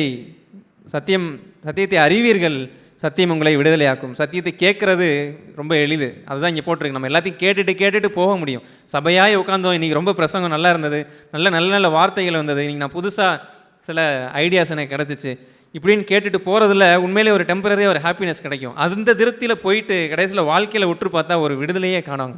அந்த விடுதலையின் பிரமாணத்தை சுதந்திரிக்க முடியாமல் வெறும் கட்டுக்குள்ளார தான் வாழ்கிற ஒரு இடத்துல இருக்கிறோம். அப்படி இல்லாதபடி சத்தியத்தை நேசிப்போம். எந்த சூழ்நிலையாக வேணாலும் இருக்கட்டும். ஆமாம் நான் என்னிடத்துல ஆண்டவர் ஒரு வார்த்தை பேசுகிறார், ஒரு சத்தியத்தை கொடுக்குறாருன்றப்ப நான் எப்படி அப்படி பண்ண முடியும் அப்படின்னு சொல்லி என்னையவே நான் நியாயப்படுத்தி கொள்ளாதபடி, நான் இவ்வளவு நாள் விசுவாசி தான், இவ்வளவு நாளாக நான் ஆண்டவரை தேடினவன் தான், உண்மையான இதயத்தில் தான் ஆண்டவர்கிட்ட வந்தேன். ஆனால் இப்பொழுது என்னிடத்துல இருந்து இப்படிப்பட்ட ஒரு காரியம் வெளியே வந்ததே, இது உண்மைதான் ஆண்டவரே, நான் இப்படியே நான் இருக்க போகிறது கிடையாது, நான் மனம் திரும்புகிறேன், நான் திரும்பி உங்கள் இடத்துல வரேன் அப்படின்னு சொல்லும் பொழுது ஆண்டவர் நம்ம கழுவுறார், சுத்திகரிக்கிறார், திரும்பி போ அப்படின்னு சொல்கிறார். இப்போ நம்ம கேட்குறவர்களாய் மாத்திரம் இல்லாமல் அதன்படி நடக்கிறவர்கள் நம்ம படிக்கிறதும் நம்மளோட சுய பலத்தினால இதை செய்ய முடியாது. அதை தான் இதே சாராம்சம் உள்ள ஒரு காரியத்தை தான் நம்ம 2 கொரிந்தியர் 3ஆம் அதிகாரத்தில் நம்ம பார்க்குறோம். 2 கொரிந்தியர் 3ஆவது அதிகாரத்தில் 18வது வசனம், அது 17லேருந்தே படிக்கலாமே. கர்த்தரே ஆவியானவர், கர்த்தருடைய ஆவி எங்கேயோ அங்கே விடுதலை உண்டு. 18வது வசனத்தில் நாம் எல்லோரும் திறந்த முகமாய் கர்த்தருடைய மகிமையை கண்ணாடியிலே காண்கிறது போல கண்டு ஆவியாய் இருக்கிற கர்த்தரால் அந்த சாயலாகத்தானே மகிமையின் மேல் மகிமை அடைந்து மறுரூபப்படுவோம். ஸோ அப்போ நம்ம மறுரூபம் அடையக்கூடிய அருமையான தருணம் தான் சத்தியத்தை அறிந்து அதை உற்று பார்க்கும் பொழுது அடுத்து நம்மளை ஆண்டவர் அழைக்கிறது வந்து, நீ இப்படி இருக்கிற, நீ குற்றம் மனசாட்சியோட உட்காந்துரு, நீ இப்படி எவ்வளோ நாளாக வாழ்ந்து கிறிஸ்தவனா வாழ்ந்து என்ன பிரயோஜனம் அப்படின்னு சொல்கிறது கிடையாது. ஆண்டவர் நம்ம கொடுக்குற வெளிச்சம் எல்லாமே நீ மறுரூபமாகு, நீ என்னை போல மாறு அப்படின்னு தான் சொல்கிறாரு. அதுவும் எப்படி? பை த ஸ்பிரிட் அப்படின்னு சொல்லியிருக்கு இங்கிலீஷில். அதாவது தமிழ் எப்படி இருக்குது? நாம் எல்லாராலும் திறந்த முகமாய் கர்த்தருடைய மகிமையை கண்ணாடியிலே காண்கிறது போல கண்டு ஆவியாய் இருக்கிற கர்த்தரால் அப்படின்றது. நம்மளால் சுய பலத்தினால் இல்லை, நம்ம கர்த்தர் இடத்துல திரும்பி ஓடுறோம். ஏன்னா அங்கே நம்ம படிக்கிறது வந்து சத்தியத்தை அறிவீர்கள், சத்தியம் உங்களை விடுதலையாக்கும்ன்ற இடத்துல கீழே வரும்பொழுது குமாரன் விடுதலையாக்கினால் மெய்யாகவே விடுதலை ஆவீர்கள் இருக்கு. அப்போ நான் என்னால் சுய பலத்தினால் என்னால் முடியாது ஆண்டவரே, நான் உம்மிடத்தில் வரேன். ஆனால் இப்படி நான் செய்ய விரும்புகிறேன் அப்படின்னு சொல்லி போகும் பொழுது, அந்த விடுதலையின் பிரமாணத்தின்படி நம்ம நடக்கும் பொழுது, இது வந்து ஒரு கட்டுக்குள்ளார இருக்கிற நியாயப்பிரமாணமோ, நம்மளை வந்து அழுத்தி போடுகிற நியாயப்பிரமாணம் கிடையாது. ஆண்டவர் நமக்கு கிருபையை பொருந்தின நம்முடைய ஆண்டவரோடு நம்ம இசைந்து நடக்கிற ஒரு விடுதலையின் ஒரு சுயாதீன பிரமாணம் அது. இப்படி வாழும் பொழுது நாம் அவரை போலவே மகிமை மேல் மகிமை அடைந்து மறுரூபப்படுகிற ஒரு வாழ்க்கைக்கு தான் நம்மளை ஆண்டவர் வச்சிருக்கிறார். எவ்வளோ அழகான ஒரு வாழ்க்கை! இந்த வாழ்க்கையை அப்படியே ஈஸியாக பறித்து போகிறதுக்கு தான் நம்ம எளிதான சிம்பிளாக வச்சுருக்கிற கர்த்தரோடு வச்சுருக்கிற டிவோஷனை எடுத்து போகிறதுக்கு தான் வகை தேடி கொண்டு இருக்கிறான் பிசாசானவனும். அதுக்கெல்லாம் நம்ம பலி ஆகிறாதபடி, ஒருவேளை நம்ம இப்போ நிதானித்து பார்ப்போம், நான் அதுக்கு பலியாக இருக்கிறேன்னா, இப்படிப்பட்ட ஒரு காரியத்துக்கு நான் பலியாக இருந்தேன் அப்படின்னா நான் இப்போ மனம் திரும்புகிறேன். இப்போ மனம் திரும்ப முடியும். ஏன் அப்படின்னா, கர்த்தர் அழைக்கிறது உன்னை டிஸ்கரேஜ் பண்ணுறதுக்கோ, உன்னை வந்து நீ சரியான ஆள் கிடையாது, நீ ஒரு கிறிஸ்தவனே கிடையாது அப்படின்னு சொல்லி நம்மை மட்டுப்படுத்துவதற்காக அல்ல, நான் மறுரூபப்படுவதற்காக, நான் விடுதலை அடைவதற்காக. இந்த சத்தியம் எல்லாமே எவ்வளவு ஆழமான சத்தியங்களாக இருந்தாலும் அதை நான் உற்று நோக்கி பார்க்கணும் இருக்கும் பொழுது, அதை என்னை விடுதலையாக்கி என்னை சுயாதீன பிரமாணத்தில் நடக்க வைக்கிறதாகவும், என்னை விடுதலை உள்ளவனா இந்த பூமியில் வாழும்படியாகவும் இருக்கும்படியாகவும் தான் ஆண்டவர் என்னை அழைச்சிருக்கிறார். இப்படி ஒரு ஜீவன் வாழும் பொழுது ஆண்டவரை துதிக்கும்படியாக எப்போ ஒரு சூழ்நிலை வந்தாலும், எந்த சூழ்நிலை வந்தாலும் ஆண்டவரை விடுதலையாக நம்மளால் துதிக்க முடியும். எப்பொழுதும் சந்தோஷமாக துதிக்க முடியும். அது துதிக்கக்கூடிய தருணம் உலக பிரகாரமாக பார்க்கும் பொழுது இது துதிக்கக்கூடிய தருணம் இல்லையே, இந்த நேரத்தில் அவன் அழுகணுமே அப்படின்னு நினச்சாலுமே கூட துதிக்க முடியும். ஏன் அப்படின்னா, நம் கர்த்தரை போல மாற்றுகிற ஒரு பாதையில் நம் சத்தியத்தை நேசித்து விடுதலை அடைந்து இந்த விடுதலையின் பிரமாண பாதையில் நம்ம நடந்து கொண்டிருக்கிறோம். இப்படிப்பட்ட ஒரு ஜீவியமும் ஒரு விடுதலை நிறைந்த வாழ்க்கையை வாழும்படியாக தான் நம்ம ஆண்டவர் அழைச்சிருக்கிறார். இந்த ஜீவியம் நம்ம எல்லாரும் வாழ்வதற்கு ஆண்டவர் உதவி செய்வாராக. ஆமென். தேவன் பேசின அவருடைய ஜீவனுள்ள வார்த்தைகளுக்காக நான் தேவனுக்கு நன்றி செலுத்துகிறேன். தேவனுடைய சத்தியம் என்பது அது எப்போதும் அவருடைய வார்த்தையை குறித்து சொல்லும்போது அது கணுக்களையும் ஊனையும் எல்லாவற்றையும் அது பிரித்து காட்டுகிற ஒரு ஒரு ஷார்ப்பான கத்தியை போல் இருக்கிறது என்று வேதத்தில் படிக்கிறோம். அப்படி தேவனுடைய வார்த்தை என்பது அது நாம் சபையிலே கேட்கும்போதோ வேதத்தை படிக்கும்போதோ எந்த ரூபத்திலே தேவன் அவருடைய வார்த்தையையும் அவருடைய சத்தியத்தையும் வெளிப்படுத்தும் போது அது நம்முடைய ஆத்மாவினுடைய உள்ளான காரியங்களை அது வெளிச்சத்திலே கொண்டு வந்து காட்டுகிற ஒரு பகுதியாக இருக்கும். அப்படி ஒரு பகுதியை தேவன் நம்முடைய வாழ்க்கையிலே யாரும் காணாத நம்முடைய மறைவான நம்முடைய ஆத்மத்திலே இருக்கிற அந்த கரைகளை எல்லாவற்றையும் அது சத்தியம் என்பது வெளிச்சம் போட்டு நமக்கு காட்டும்போது நாம் அதிலே குணப்படும்படியாக தேவனிடத்திலே அதற்கு நம்மை ஒப்பு கொடுக்கும்போது அந்த சத்தியம் என்பது நமக்கு அதை வாழ்வளிக்கிற ஒரு பகுதியாக, நம்மை விடுதலை செய்கிற ஒரு பகுதியாக மாறிவிடும். அதுபோல் இல்லாமல் அந்த பரிசேயர்கள் செய்தது போல அதற்கு எதிராக நாம் ஒரு முரட்டாட்டம் செய்கிறதாகவோ அதிலே நியாயப்படுத்துவதாகவோ செல்லும்போது அந்த சத்தியம் என்பது அந்த அவர்களுடைய வாழ்க்கையிலே அது வாழ்வளிக்காமல் அது மேலும் மேலும் அவர்களுக்கு ஒரு கஷ்டமான காரியம் போல் மாறினது போல நம்முடைய வாழ்க்கைக்கும் மாறிவிடும். தாவீது அவருடைய வாழ்க்கையிலே தேவன் அவரை என் இருதயத்துக்கு ஏற்றவன் என்று சொல்லுவார். அவர் தன்னுடைய வாழ்க்கையிலே ஒரு மிகப்பெரிய பிழை செய்திருந்தாலும் அந்த சூழ்நிலையிலேயும் அந்த நாட்களிலே ஆவியானவர் உணர்த்துகிற அந்த காரியம் இல்லாத போது அந்த தீர்க்கதரிசியானவர் அவரிடத்திலே நீர் செய்த அந்த தவறை அவரிடத்திலே நேருக்கு நேராக சொல்லும்போது அவர் அதை உடனே அதை ஒத்துக்கொண்டு தேவனுக்கு முன்பாக அப்படி அழுது புலம்பி அவர் மனம் திரும்புவார். அதை அவர் சங்கீதத்திலே 51ஆவது அதிகாரத்திலே சொல்லும்போது, தேவனுக்கு ஏற்கும் பலிகள் நொறுங்குண்ட ஆவிதான், தேவனே நொறுங்குண்டதும் நறுங்குண்டதுமான இருதயத்தை நீர் புறக்கணியீர் என்று அவர் சொல்லுவார். அதுபோல தேவன் எந்த சத்தியத்தின் மூலமாகவும் என்னுடைய உள்ளான அந்தரங்கத்தில் இருக்கிற என்னுடைய கரைகளையும் என்னுடைய அழுக்கையும் என்னுடைய சுயத்தின் காரியங்களையும் அவர் வெளிப்படுத்தும் போது இது போன்ற அந்த ஒரு நொறுங்குண்ட ஆவியோடு அந்த காரியத்துக்கு என்னை ஒப்படைத்து அதிலே நான் குணம்படும்படியாக என்னை ஒப்படைக்க வேண்டும் என்று விரும்புகிறேன். அந்த சீஷர்கள் கேட்டபோது ஆண்டவர் பொதுவாக ஒரு காரியத்தை சொல்லும்போது அவர்கள் எல்லோரும் நானோ என்று அந்த சத்தியத்துக்கு முன்பாக தங்களை அவர்கள் சோதித்து பார்த்து அதிலே அவர்கள் தங்களை ஒப்பு கொடுத்தார்கள். அதுபோல நானும் என்னுடைய வாழ்க்கையிலே எந்த காரியத்திலையும் தேவன் காட்டுகிற எந்த வெளிச்சத்திலையும் நான் உத்தமமாய் அதற்கென்று என்னை ஒப்பு கொடுத்து அதிலே குணப்படும்படியாக என்னை அதற்கு ஈல்டு செய்ய விரும்புகிறேன். தேவன் அப்படிப்பட்ட வாழ்க்கையை தந்து அந்த சத்தியத்தினாலே விடுதலை பெற்று ஆவியினுடைய பலன் பெற்று அந்த சத்தியத்திலே கனி கொடுத்து வாழ்கிற ஒரு வாழ்க்கையை வரும் நாட்களிலே தருவார்னு நான் நம்பிக்கை எடுக்கிறேன். ஆமாம். Praise lord. இங்கே மேலே எழுதியிருக்கிற மாதிரி தாழ்மையுள்ளவர்களுக்கு தமது வழியை போதிக்கிறார் அப்படின்ற ஒரு வசனத்தின்படி கர்த்தர் வந்துட்டு தாழ்மையாக கர்த்தர்கிட்ட போகும்போது அவர் நமக்கு என்ன வேணுமோ அதை சொல்லுவார். இப்போ நம்ம ஏற்கனவே வாசித்தது மாதிரி லூக்கா 16 அந்த உலக காரியத்துக்கும் தேவனுக்கும் ஊழியம் செய்ய முடியாதுன்னு சொல்லும்போது பரிசேயர் வந்துட்டு அதை பரியாசம் பண்ணதுக்கான முக்கியமான காரணம் அந்த தாழ்மை இல்லைன்ட்டு தான் நான் பார்க்குறேன். ஒரு விஷயம் அது எனக்கு நியமிக்கப்பட்ட ஊழியக்காரன் மூலமாகவோ இல்லை வேதமோ என்கிட்ட பேசும்போது ஒரு குறையை என்கிட்ட காமிக்கும்போது அங்கே நான் தாழ்மையுள்ளவனாக இருந்தேன்னா, பிரதர் அடிக்கடி சொல்கிற மாதிரி இன்னசென்ட்டாக நான் இருந்தேன்னா கர்த்தர்கிட்ட போய் ஆண்டவரே இதில் நான் என்கிட்ட என்ன பிள்ளை இருக்குன்னு காமிச்சா நான் கர்த்தர் முன்னாடி நான் சொல்கிறேன். அநேக முறை வந்துட்டு நான் இதில் சரியாக இருக்கேன்னு யோசிச்சுட்டு இருந்த விஷயங்கள் கர்த்தர் முன்னாடி போய் உட்காந்து அந்த இன்னசென்ட்டான ஒரு இருதயத்தோட ஆண்டவரே இதில் என்ன தப்பு இருக்குன்னு காட்டும்போது அநேக குறைகளை என்கிட்ட காமிச்சிருக்காரு. இந்த இடத்துல இதுதான் உன்னோட பிள்ளைன்னு. அதோட அவர் கர்த்தர் வந்துட்டு நியாயம் இருக்கிறவர் மட்டும் கிடையாது, அதை சரி செய்கிறதுக்கான பலத்தையும் அவர் கொடுக்குறவராக தான் இது வரைக்குமே எப்பயுமே இருக்குது. அவர் நீதி உள்ளவர். அதுக்கான பலனை, அதில் ஜெயிக்கிறதுக்கான பலனையும் அவர் சேர்த்து கொடுப்பார். அப்போ அந்த ஒரு குழந்தையோட மனசு என்கிட்ட இருந்தால், அந்த தாழ்மையுள்ள ஒரு இருதயம் என்கிட்ட இருந்தால், அவர்கிட்டருந்து வர்ற வார்த்தைகள் எல்லாம் என்னை ஆசீர்வதிக்கிறதுக்கு மாதிரி தான் முடியும். அப்படி இல்லைன்னா பிரதர் வாட்சி காமிச்சது மாதிரி என்னோடய கண்ணாடியில் என்னோடய முகத்தை பார்த்துட்டு ஜஸ்ட் லைக் தட் அப்படி கிராஸ் பண்ணி போகிற ஒரு ஆளாக தான் இருப்பேன். அது சபையிலேருந்து வர்றதா இருக்கலாம், பைபிள்லேருந்து வர்றதா இருக்கலாம், நான் ஏற்கனவே சொன்ன மாதிரி நியமிக்கப்பட்ட ஊழியர்கிட்டருந்து, இல்லை என் மேலே இருக்க அன்பான சகோதர சகோதரிகள்கிட்டருந்து வர்ற வார்த்தையாக கூட இருக்கலாம். அது எல்லாத்தையும் என்னுடைய முகத்தை மட்டும் பார்த்துட்டு இதில் நான் சரியில்லைன்ற இடத்துக்கு போகாமல் நான் சரியாக தான் இருக்கேன்னு என்னை நியாயப்படுத்துகிற ஒரு இடத்துக்கு நான் போயிடுவேன். ஏன்னா நம்ம சுயத்துக்கான வலிமை அந்தளவுக்கு இருக்குது. எவ்வளோ பெரிய தப்பு பண்ணாலும் அதை சரின்னு ப்ரூவ் பண்ணுறதுக்கான இடம் வந்துட்டு அந்த சுயத்துக்கு இருக்குது. அது அப்படி இல்லாமல் அந்த ஒரு குழந்தை போல் இன்னசென்ட்டில் ஒவ்வொரு நாளும் இன்னும் கொஞ்சம் அதிகமாக வளர்ந்துட்டே போகுது. நிறைய தடவை பிரதர் சொல்லி நான் கேட்டிருக்கேன், இவங்களாம் இவ்வளோ பெரிய திட்டங்கள் திட்டும்போது நான் இன்னசென்ட்டாக இருந்தேன், அவங்க ஆரம்பத்துலேருந்து எப்படி பேசினாங்க என்ன ஏதுன்றதெல்லாம் தெரியாது, நான் இன்னசென்ட்டாக இருந்தேன்னாரு. அதுக்கப்புறமேட்டும் அது ஒரு பிரளயமாக வெடித்து அதுக்கப்புறமேட்டும் அது ஸ்மூத்தாக போகும்போதும் அவர் இன்னசென்ட்டாக இருந்ததை தான் நான் பார்த்தோம். அவர் எந்த ஸ்டெப்பும் முன்னாடி எடுத்து வைக்கல. இதை என்னோடய சொந்த வாழ்க்கையிலையும் நான் அனுபவிச்சிருக்கேன்.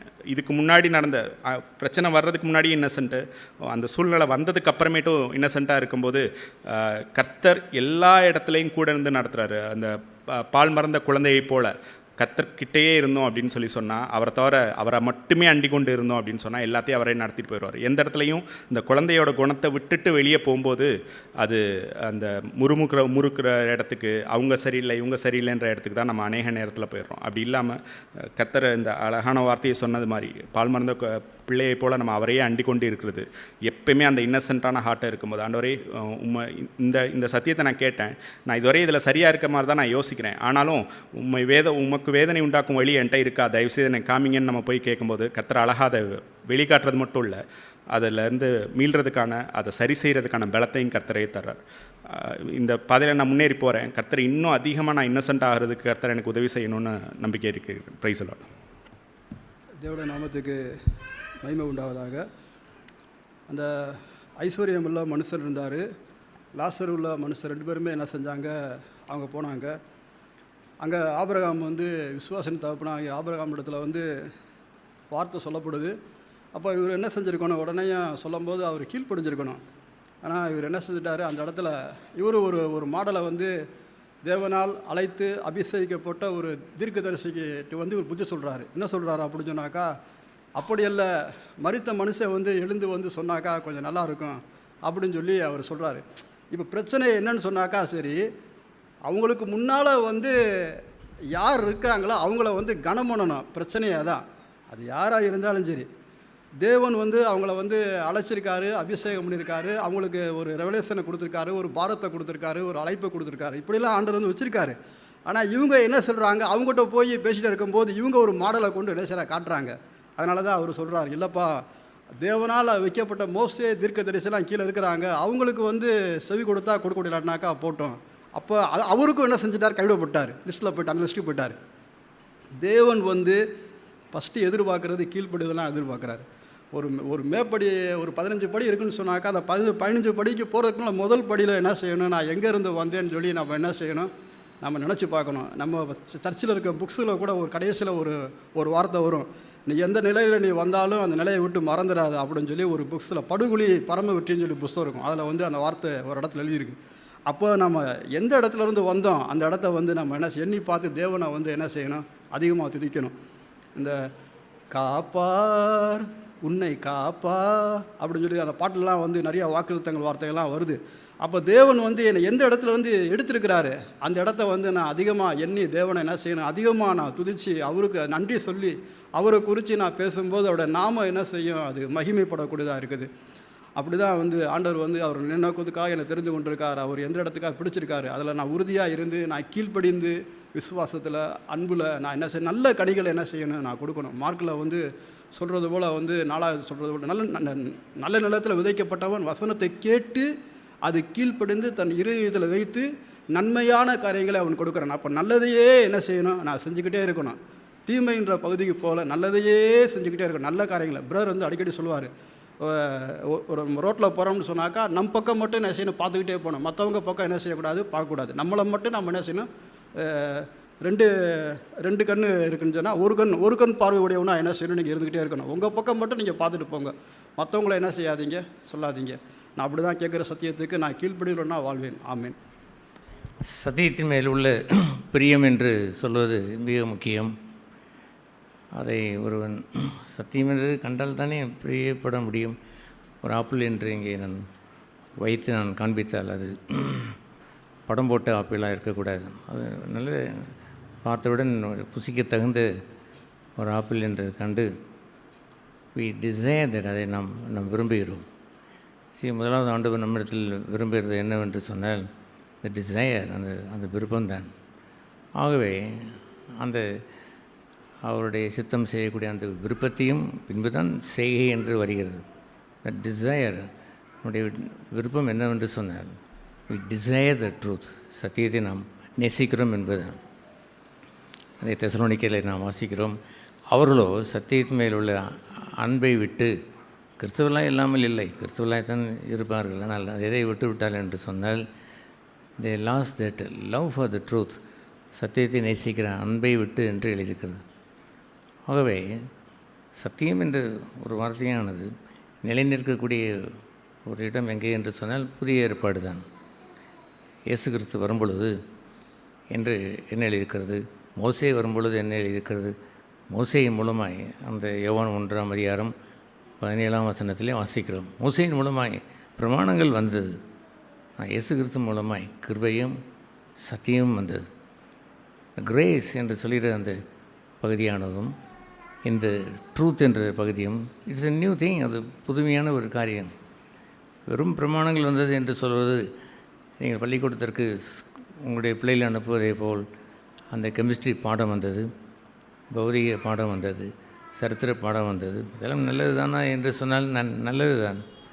ஆனால் ட்ரூத் என்று சொல்வது இட் நீட்ஸ் சம் கிரேஸ். கிருபை இல்லை என்றால், சத்தியமும் கிருபையும் என்று அல்ல, காட் கேவ் த கிரேஸ், அந்த கிருபையை அவர் அந்த கொண்டு வந்து அந்த சத்தியம் என்ற அந்த பகுதியை, அந்த டிசைரை, அந்த உள்ளத்தில் அதை விரும்பும்படியான அந்த நேசத்தை கொடுக்கிறார். ஆகவே இது சத்தியம் என்று சொல்வது வெறும் எழுத்தின்படி கொள்ளுவதல்ல, it belongs to the heart, அது இருதயத்திற்கு உரியது. உன் முழு இருதயத்தோடும் முழு ஆன்மாவோடும் முழு மனதோடும் அவர் அன்பு கூறுவாய் என்று எழுதியிருக்கிறதே, அதுபோன்ற இன்சைடு எல்லாம் உள்ளே இருக்கக்கூடிய அந்த விருப்பம்தான் அந்த புதிய உடன்படிக்கையினுடைய பகுதி. எனவே அந்த நாளிலே அந்த சங்கீதக்காரன் அவன் பாவம் செய்து பின்பு அவன் மனம் திரும்பி எழுதின அந்த 51வது சங்கீதத்தில் அவன் என்ன சொன்னான் தெரியுமா? அவன் சொன்னான், அங்கே நாத்தான் வயல் வந்தான், அவன் வெளியே உள்ள அந்த பாவத்தை அவன் சொல்லிவிட்டு அவன் போய்விட்டான். ஆனால் அவன் அழுது புலம்பியதெல்லாம் அந்த 51ஆம் சங்கீதம்தான் அவனை தேவனுடைய இருதயத்திற்கு பிரியமுள்ளவனாய் மாற்றியது. தேவரீர் மூக்கு முன்பாகவே நான் பாவம் செய்தேன் என்று சொன்னானே பாருங்கள். தேட் இஸ் த ட்ரூத், அதுதான் சத்தியம். அந்த மூக்கு முன்பாக நான் பாவம் செய்தேனே, என் பாவங்கள் எனக்கு முன்பாகவே எப்பொழுதும் இருக்கிறது. பின்பு அடுத்த வசனத்தில் அவன் சொல்லுவான், என்ன சொல்லுவார்? உள்ளத்தில் உண்மை இருக்க விரும்புகிறீரே என்று அவன் சொல்லுவான். நாத்தான் வேலையை பிரியப்படுத்துவதற்காக ஒன்றை அவன் செய்துவிட்டு போய்ந்திருக்கலாமோ? ஏன் போய்ந்திருக்கலாம்? But what about God? தேவன் எங்கே இருக்கிறார்? தேவனை எல்லாம் இழந்து விட்டு போவதா? சவுல் அப்படி இருந்தான். சவுல் சொன்னான், அடடே, என் தவறை நீர் பார்த்து விட்டீரோ, நீர் தயவுசெய்து தீர்க்கதரிசியே மக்களுக்கு சொல்லிவிடாதிரும், அதை நீர் செய்து விடாதிரும், நமக்குள் அதை வைத்துக்கொள்வோம் என்று அவன் சொன்ன பொழுது கர்த்தரை மறந்த ஒரு துரோகியாயும் அவன் மாறிவிட்டான். அநேகர் சத்தியம் என்று சொல்வதை த ஹார்ட் டு காட், இந்த இருதயத்திற்கும் தேவனுக்கும் உரிய அந்த தொடர்பு என்று வரும்பொழுது தான் அந்த நேசம், சத்தியத்தின் நேசம் உண்டாகும். ஆகவே எது சத்தியம்? சம்திங், அவர் சொன்ன வார்த்தைகளை தேவனுக்கு முன்பாக, அவருக்கு முன்பாக வாழ்கின்ற ஒரு வாழ்க்கை தான் சத்தியம். அதை கைக்கொள்ளும்படி வெளியே உள்ள பகுதியை கைக்கொள்வதற்கு பெரிய ஒன்றும் உங்களுக்கு அதை நிறைவேற்றுவதற்கு கஷ்டம் ஒன்றும் இல்லை. பவுல் இப்படி அதை சொல்வார், என்ன சொல்வார்? நான் நியாயப்பிரமாணத்தின்படி வாழ்கிறவன், நியாயப்பிரமாணத்தின்படி குற்றம் இல்லாதவனாக நான் வாழ்ந்தேன். பரிசேயன் பரிசுத்தன், பரிசேயனுக்கு நான் பரிசுத்தனாய் வாழ்ந்தேன். நியாயப்பிரமாணத்தின்படி குற்றம் ஒன்றும் அறியேன், பிழையில்லாது இன்று வரைக்கும் மனசாட்சியை நான் வைத்து நான் வாழ்கிறேன். இயேசு அறிவதற்கு முன்பாக அவர் சொன்ன அந்த வாழ்க்கை தான் இந்த பிழைப்பிலை இந்த 3ஆம் அதிகாரத்திலே வாசிக்கிறோம். பின்பு அவர் என்ன சொல்வார்? எப்படி ஆயிலும் கிறிஸ்துனுடைய நீதியை நான் பெறுவதற்கு, த ரைச்சஸ்னஸ் ஆஃப் காட், தேவனுடைய நீதியை நான் பெறுவதற்கு இதையெல்லாம் நஷ்டம் என்றும் குப்பை என்றும் எண்ணினேன் என்று சொல்வார். உங்களுடைய வாழ்க்கையில் அப்படி ஒரு இடம் சம்பவிக்க வேண்டும். மனுஷருக்கு முன்பாக நான் வாழ்ந்தேன் அல்லவோ, அதெல்லாம் வெளியே நான் விபச்சாரம் செய்யவில்லை, வெளியே நான் கொலை செய்யவில்லை என்றெல்லாம் இருப்பது மனுஷன் மெச்சிக்கொள்கின்ற வாழ்க்கை. அதை நீங்கள் பெற்றுக்கொண்டு இருக்கலாம். அதற்கென்று சாட்சியில் கூட ஏராளம் சொல்லிக்கொண்டே நீங்கள் போகலாம். பழைய ஏற்பாட்டு மாந்தர்கள் ஒருவேளை அதை ஏற்றுக்கொள்வார்கள், அதை ஆனந்திப்பார்கள், பூரிப்பார்கள். ஆனால் கவுலி மேன், தேவ பக்தியில் ஒரு மனிதன் இருந்தால் இந்த மனுஷன் இருதயத்திலிருந்து ஜீவநதி வருகிறதா என்று தான் பார்ப்பான். அவனுடைய இருதயத்திலிருந்து வராமல் மனுஷனுக்கு பிரியமானதை பேசிக்கொண்டே இருப்பது என்பதை ஆண்டவர் ஏற்றுக்கொள்வதில்லை. அது மனுஷனுடைய சாட்சியை அவர் புறக்கணித்து விடுகிறார். யார் இந்த பரிசேயன்? எல்லோருக்கும் முன்பாக அவன் பக்தி உள்ளவனைப் போல், அவன் உண்மையுள்ளவனைப் போல் அவன் காண்பித்தான். ஆண்டவர் வந்தார், அதை அவரை பிரித்து வைத்து விட்டார். எப்பொழுது அந்த பரிசேயனுக்கு கோபம் வந்தது தெரியுமா? அவர்கள் அங்கே நின்று எப்பொழுது பார்த்தாலும் இயேசுனுடைய பிரசங்கத்தை கேட்டுக்கொண்டு குறை காண்பதற்காகவே நின்று கொண்டு இருந்தவர்கள். சத்தியத்தை நிச்சயத்தை அவர்கள் வந்து நின்றார்கள் இல்லை. அப்படி அந்த நின்று கொண்டு இருந்த அவர்களிடத்தில் ஆண்டவர் பொதுவாக மக்களை பார்த்து பேசி கொண்டிருக்கிறார். உங்களுக்கு 2 எஜமான்கள் இருந்து விடக்கூடாது. நீங்கள் அனித்தியமான உலகப் பொருளை குறித்து உண்மையாக இருங்கள். எங்கே வாசிக்கிறோம்? லூக்கா அந்த வாசித்த அந்த 16ஆம் அந்த அதிகாரத்தில் அவர் சொல்லுவார், 11ஆம் வசனத்தில், அநீதியான உலகப் பொருளை பற்றி நீங்கள் உண்மையாக இராவிட்டால், அவர் 12ஆம் வசனத்தில் சொல்லுவார், வேறொருடைய காரியத்தை நீங்கள் உண்மை இல்லாவிட்டால், 13ஆம் வசனத்திலே அவர் சொல்லுவார், நீங்கள் ஊழியம் செய்கிறேன் என்று சொல்லிவிட்டு இருமணம் உள்ளவர்களாக 2 எஜமான்களுக்கு ஊழியம் செய்தால், இப்படியெல்லாம் அவர் அந்த சொல்லிக்கொண்டே உலகப் பொருளையும் உத்தமத்தையும் அவர் பேசிக்கொண்டு அவர் வரும்பொழுது இதெல்லாம் கேட்டுக்கொண்டிருந்தவர்கள் தேவனுக்கும் உலகப் பொருளுக்கும் ஊழியம் செய்யக்கூடாது என்று முடித்த பொழுது இவர்களுக்கு உள்ளத்திலே சுருக்கென்று பட்டுவிட்டது. இவர்கள் எல்லாரும் பொருளாசைக்காரராகிய பரிசேயரும் கேட்டு இவை எல்லாவற்றையும் கேட்டு அவரை பரியாசம் பண்ணினார்கள். சத்தியம் எப்பொழுதுமே பரியாசத்திற்கு உள்ளாகும். Vinothan live by the truth, தேவனுக்கு முன்பாக அந்த சத்தியத்தின்படி நீங்கள் வாழ்ந்தால் you will be mocked, நீங்கள் பரியாசம் பண்ணப்படுவீர்கள். இந்த உலகம் அவர்களுக்கு சதமாய் படவில்லை, அவர்கள் உலகம் அவர்களை ஏற்றுக்கொள்ளவில்லை என்று அந்த 11ஆம் அதிகாரத்தில் எபிரேயர் 11 வாசிக்கிறோம். உலகம் அவர்களுக்கு ஏற்றதாக இருக்கவில்லை. ஏனென்றால் ட்ரூத் இஸ் நாட் லவ்டு, தேவனுக்கு முன்பாக வாழ்கின்ற ஒரு ஜீவியம் என்பது இந்த உலகம் அறியவில்லை. அதை ஏன் அறியவில்லை? அதை விட மோசமாய் பரிசேயர்களும் அறியவில்லை. எங்கள் எல்லாம் தெரியும் என்பதை போல் இருந்த அவர்களும் நாங்கள் ஏற்கனவே பரிசுத்தந்தான் என்று எண்ணிக்கொண்டிருக்கிற தன்னை ஒரு பொருட்டென்று எண்ணி வாழ்ந்தார்களே, அவர்களும் அறியவில்லை. ஆகவே அவர்கள் இந்த ட்ரூத்தை உள்ளே தொட்டவுடன் பரியாசம் பண்ணினார்கள். ஆவியானவர் எப்படி அதை உரித்து வெளியரங்கமாக்கி விட்டார் பொருளாசைக்காரர்கள். பொருளாசை என்பது மறைந்திருக்கிறது. வெளியே இருக்கக்கூடிய காரியத்தில் உள்ள தூய்மையிலே அவர்கள் பரிசைகள் சரியாகத்தான் இருக்கிறார்கள். பொருளாசை உள்ளே மறைந்திருக்கிறது. வசனத்தின்படி கொலை செய்யாதிருந்தார்கள், விபச்சாரம் செய்யாதிருந்தார்கள். ஆனால் இருதயத்தில் விபச்சாரம் செய்த இயேசு வந்து நான் உலகத்திற்கு ஒளியாக இருக்கிறேன் என்று வெளிச்சத்தை தந்தவுடன் அவருடைய முகத்திரை அவர் கிழித்தவுடன் இருதயத்தை திறந்து காண்பித்தவுடன் பயந்து போனார்கள். இவர் யாரோ வெளிச்சத்தை வைத்து நம்மை காட்டிவிட்டாரே என்று போட்டுவிட்டு ஓடியே போய்விட்டார்கள். அதுபோல் சத்தியம் என்று சொல்கின்ற ஒரு வாழ்க்கை, லிவிங் பிஃபோர் காட், நீங்கள் பெற்றுக்கொண்ட ஒரு சத்தியத்தை இறைவனுக்கு முன்பாக வாழ்வது. காட் கிவ்ஸ் தம் கிரேஸ், அவர்களுக்கு தான் அந்த கிருபையை தருவார். உண்மையிலே பார்ப்போம் என்று சொன்னால் சுவிசேஷம் மிக எளிது. கொஞ்சத்தில் உண்மையாக இருங்கள், நான் அதிகத்தில் அதிகாரியை வைப்பேன் என்று சொன்னால், நீங்கள் இருதயத்திலே விபச்சாரம் செய்யாமல் இருப்பதை கொஞ்சம்தானே, வெளியுள்ள விபச்சாரம் செய்து பிடிபடுவது என்பது எவ்வளோ பெரிய காரியம், கொலை செய்யப்படுவதற்கு எடுத்துக்கொள்ளப்படுவது எவ்வளோ பெரிய காரியம். ஆண்டவர் நம்மை எச்சரித்து, இந்த இருதயத்திலே நீ விபச்சாரம் செய்யாதிருந்தால், நீ அங்கே செய்ய துணிந்து விட்டால் உனக்கு ஜீவனை இழக்கிற இடத்திற்கு போய்விட்டாய்.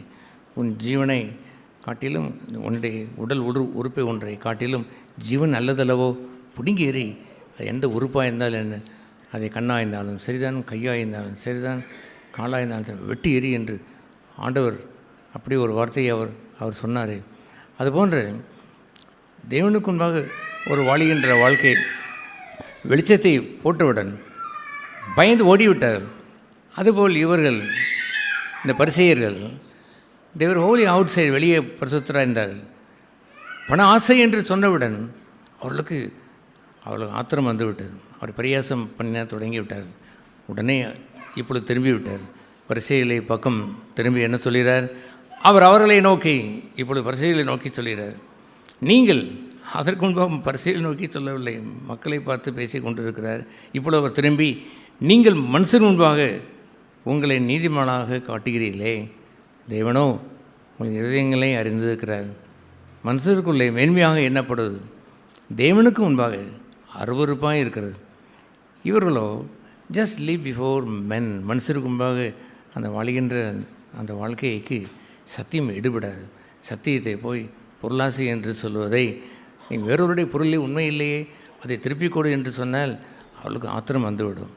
அல்லது அவர்கள், நீங்கள் 2 எஜமான்களுக்கு ஊழியம் செய்யக்கூடாது, உலக பொருளையே நீங்கள் தேடி வாழ்ந்து கொண்டு இருதயத்தை அங்கே வைத்து கொண்டு நீங்கள் இன்னொரு எஜமானை நீங்கள் அங்கே வைத்து கொண்டு இயேசுவையும் தேவனையும் ஒரு எஜமானாக வைத்து கொள்வது அதை முடியுமா என்று கேட்டவுடனே அவர்களுக்கு பரியாசம் பண்ண தொடங்கிவிட்டார்களே. அதுபோல் இவர்களோ தேவனுக்கு முன்பாக வாழ்கின்ற வாழ்க்கையை வாழவில்லை என்பதை அங்கே ஓப்பனாக அவர்கள் சொல்லிவிட்டார். நீங்களோ மனுஷருக்கு முன்பாக வாழ்கிறீர்கள். மனுஷன் எதை பார்ப்பான்? வெளியில் இருக்கக்கூடிய நன்மையை பார்ப்பான். இஸ் a குட் பிரதர், நல்ல பிரதர், நல்ல சிஸ்டர், ஊழியம் கூட செய்கிறார், ரொம்ப நன்றாக இருக்கிறார், அப்படி இருக்கிறார், இப்படி இருக்கிறார், எல்லாம் சொல்லிக்கொண்டே நீங்கள் போகின்ற ஒரு வாழ்க்கை இருக்கிறதே, that doesn't belong to the truth, சத்தியத்திற்குரியதல்ல. என்ன மனுஷருக்கு முன்பாக நீங்கள் நேர்மையாக வாழ்ந்தாலும், உங்களுடைய பரிசுத்த ஜீவியத்தை காட்டினாலும் கர்த்தருக்கு முன்பாக அருவருப்பாக இருக்கிறது. கர்த்தர் அவனை பார்க்கும் பொழுது அவனை பொருளாசைக்காரன் என்று அவனை பார்க்கிறார். இவனோ அவன் ட்ரூத்தை, சத்தியத்தை பரியாசம் பண்ணுகிறான். சத்தியத்தின்படி வாழ்கின்ற ஒரு மனுஷனை அவன் அங்கே இயேசுவை பரியாசம் அவன் பண்ணுகிறான்.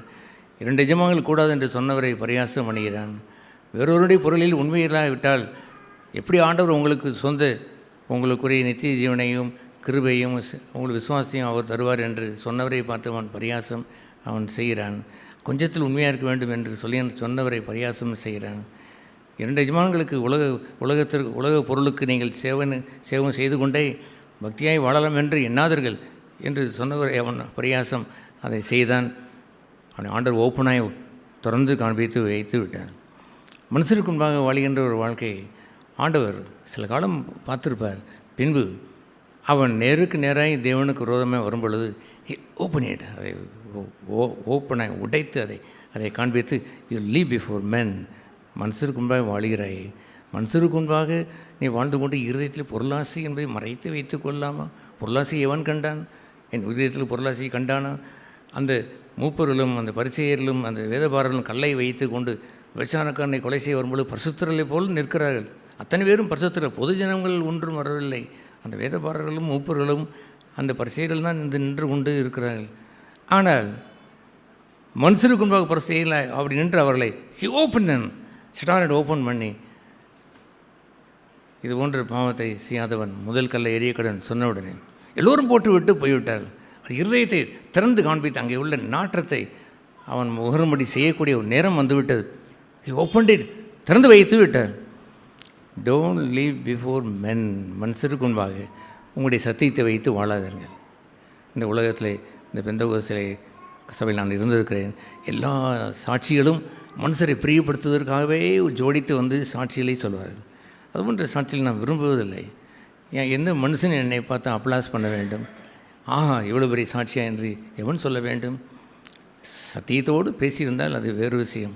தன்னை வைத்து இயேசு வைத்து பேசுவதைப் போலவே மாடி வீடு கட்டுவதைப் போல் சொல்லுகிற அந்த சாட்சிகளெல்லாம் நான் சபையில் ஏற்றுக்கொள்வதில்லை. அப்படி அனுமதித்து விட்டோம் என்று சொன்னால் அது நடந்தது, இது நடந்தது, இப்படி நடந்தது, அப்படி நடந்தது என்று சொல்வதற்கு எல்லோருக்கும் தான் காரியங்கள் இருக்கும். எல்லோரும் கரங்களை தட்டுவார்கள். அடேங்கப்பா, அது மனுஷருக்கு முன்பாக உள்ள ஒரு சாட்சியை மலையாய் போட்டுக்கொண்டு நாம் போவதற்காக வாழுகிறோம். we all live before God. தேவனுக்கு முன்பாக வாழுகிறோம். சத்தியம் என்பது லிவிங் பிஃபோர் God. நீங்களோ மனுஷருக்கு முன்பாக உங்களை நீதிமன்றாக காட்ட விரும்புகிறீர்களே. மனுஷருக்கு மேன்மை என்று எண்ணப்படுவதை எல்லாம், உங்களுடைய சாட்சியெல்லாம் தேவனுக்கு முன்பாக அருவருப்பு என்று ஆண்டவர் சொல்லவில்லையா? சபையிலே நொறுங்குண்டதுமான ஆவிக்கு தேவன் சமீபமாக இருக்கிற என்று நாம் கேட்டோமே. அதுபோல் நொறுங்குண்டு ஒரு மனுஷன் பேசுவதென்ற வார்த்தைக்கும் மனுஷருக்கு முன்பாக பேசுகின்ற வார்த்தைக்கும் வித்தியாசம் இல்லையா? சபையில் கொஞ்சம் வேண்டுமானால் அனுமதிக்கலாம். ஆனால் இந்த நேரமும் அதை தனக்கு தேவன் எனக்கு என்ன செய்தார் என்று சொல்கின்றதை சொல்லிக்கொண்டு அதில் ஒரு கிளர்ச்சி உண்டு பண்ணி பேசுவதற்கு மனுஷன் நிறைய பேர் இருக்கிறார்கள். அதை சொல்லவிட்டால் எல்லோரும் கதையாக சொல்லுவார். நான் பெந்தகோஸ்தில் இருந்து வந்தவன் தானே. எத்தனை வருடங்கள் நான் பல வருடங்கள் இருந்திருக்கிறேன். பெந்தகோஸ்தே 10 வருடங்களாய் ஒரு காலத்தில் அசம்பிளி சாங்கால் இருந்தேன். பல வருடங்கள் கழித்து நான் ஐபி இந்தியன் பெண்டிகாஸ்ட் சர்ச்சில் இருந்தேன். சர்ச் ஆஃப் காடில் இருந்தேன். அப்போஸ்தலர் சபையில் இருந்தேன். ஏங்கப்பா, அங்கே சாட்சி சொல்வதற்கு முந்தி கொண்டு வருவார்கள். மனுஷருக்கு முன்பாக மேன்மையை கொண்டு வந்து அள்ளி கொண்டு வந்து தருவார்கள். மனுஷருக்கு முன்பாக உங்களை நீதிமானாக காட்டி கைதட்டு வாங்கி விட்டது என்று சொன்னால் ஆண்டவர் பார்த்து தூ என்று துப்புவார். அருவருப்பு என்று சொல்வார்.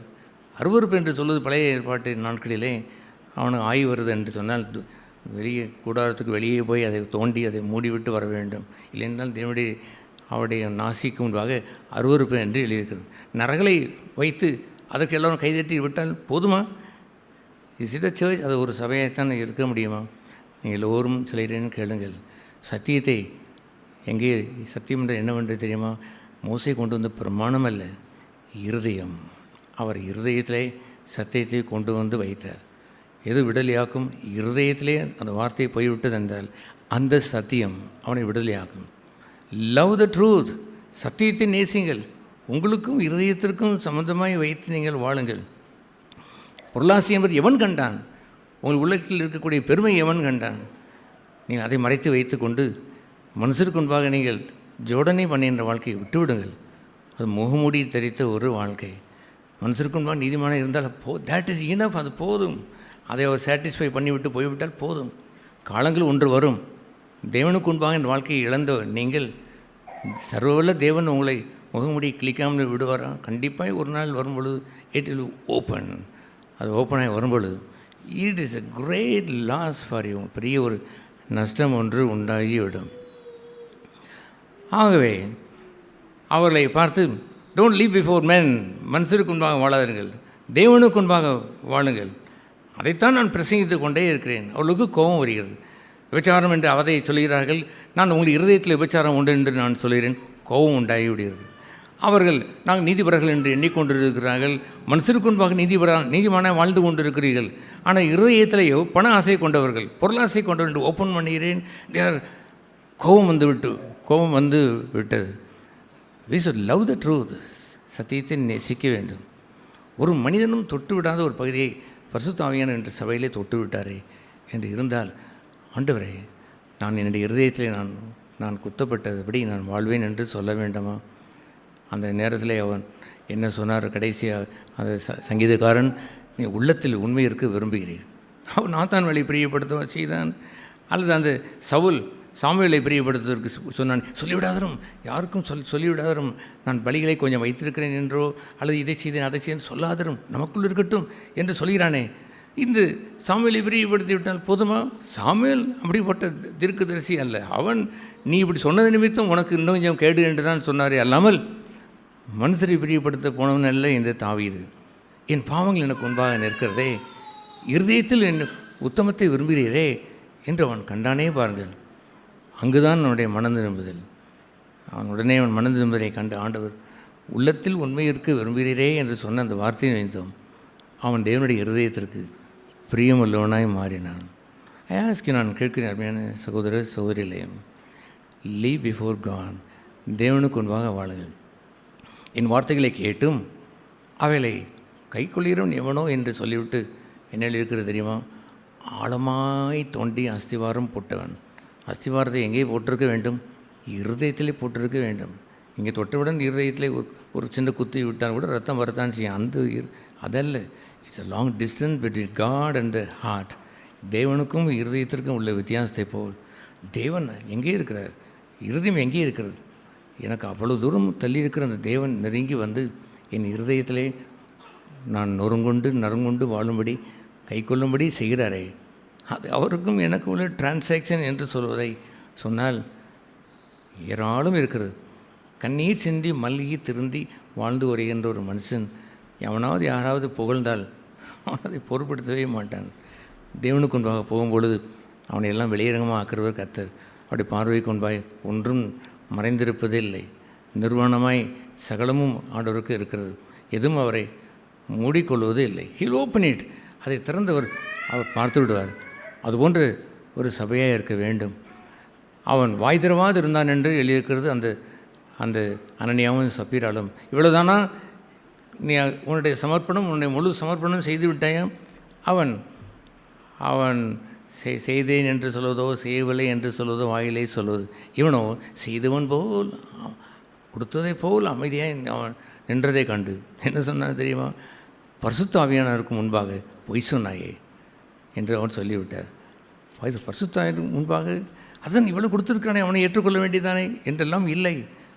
பரலோக ராஜ்யம் என்று சொல்வது அப்படிப்பட்ட ஒரு பங்கான பளபளக்கக்கூடிய உயிரோட்டம் உள்ள ஒரு சபையை நாம் இருந்திருக்க வேண்டும். Don't tell live before the holy spirit. பரிசுத்தாய்க்கு முன்பாக நீ ஏன் பொய் சொன்னாய் என்று கெட்டுவிட மாட்டாரா? உடனே அங்கே மரணம் சம்பவிக்கும்படி செய்து விட்டாரே. அவன் இதற்கு முன்பு எத்தனை காரியங்களையும் மறைத்தவனோ வீடோனோ. அந்த அனனியா சப்பீரானுடைய ஹிஸ்ட்ரி எல்லாம் ஒருவேளை பேதுருக்கு அன்றை தெரிந்திருக்க வேண்டும். I don't know. ஆனால் ஒரு நாள் வந்தது, அவனுடைய தேவனுக்கு முன்பாக பொய் சொல்லி மறைத்து அவன் அந்தரங்களிலே கெட்டுப்போனவனாய் வாழ்கிற அந்த இருதயம், கெட்டுப்போன இருதயத்தை ஹி ஓப்பன்ட் இட், திறந்து அவனை காண்பித்து பரிசுத்தாவிக்கு விரோதமாக நீ பொய் சொன்னாய். அவன் கொடுத்துருப்பான். அவனுடைய ஆசிரியர் ஒரு 10 லட்சத்தில் 9.5 லட்சம் கூட கொடுத்துருப்பான். அதை பார்த்து பரவாயில்லை கொஞ்சம் தானே என்று அவனை விட்டான்.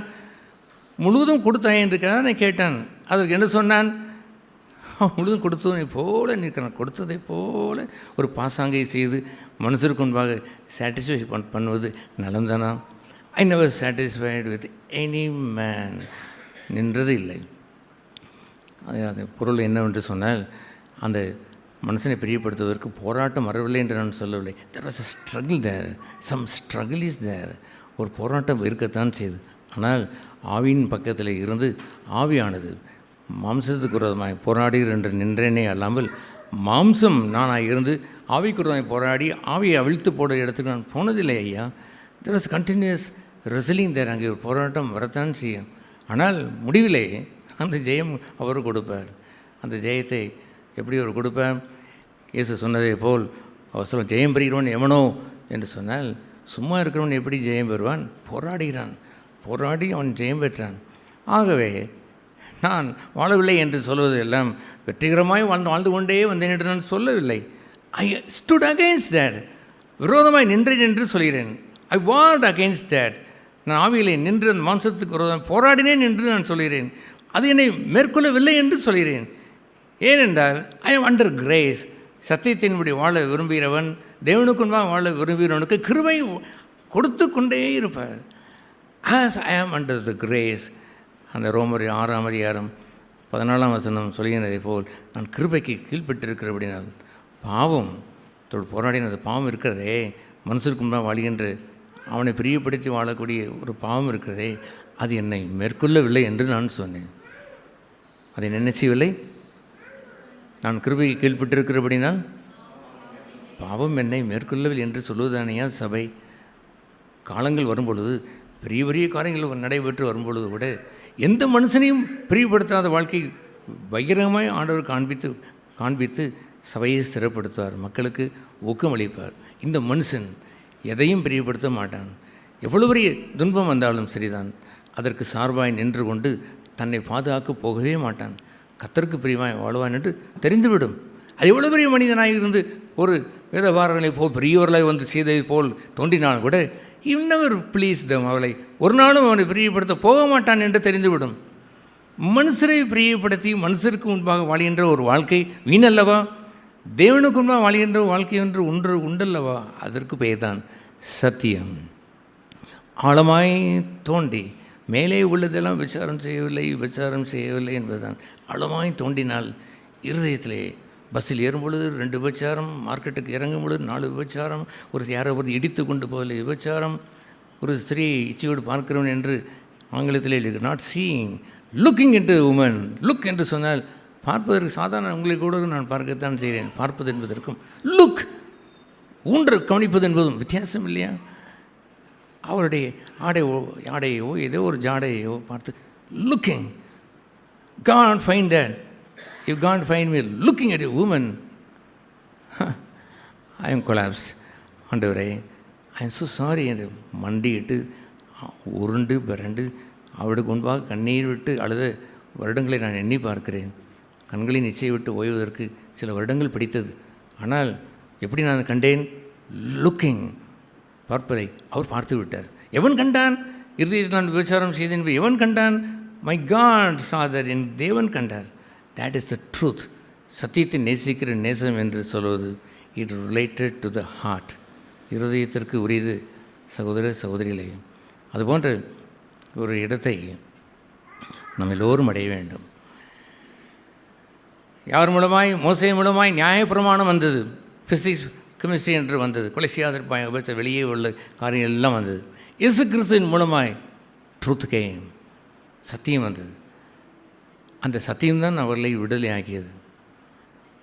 அந்த சத்தியம் வரும்பொழுது அவனால் அதை கைக்கொள்ளாதது போல் தோன்றினாலும் கிரேஸ் ஆல்சோ, பாவத்தை சந்திக்கிற நேரத்தில் தான் கிருபையும் பெருகும்.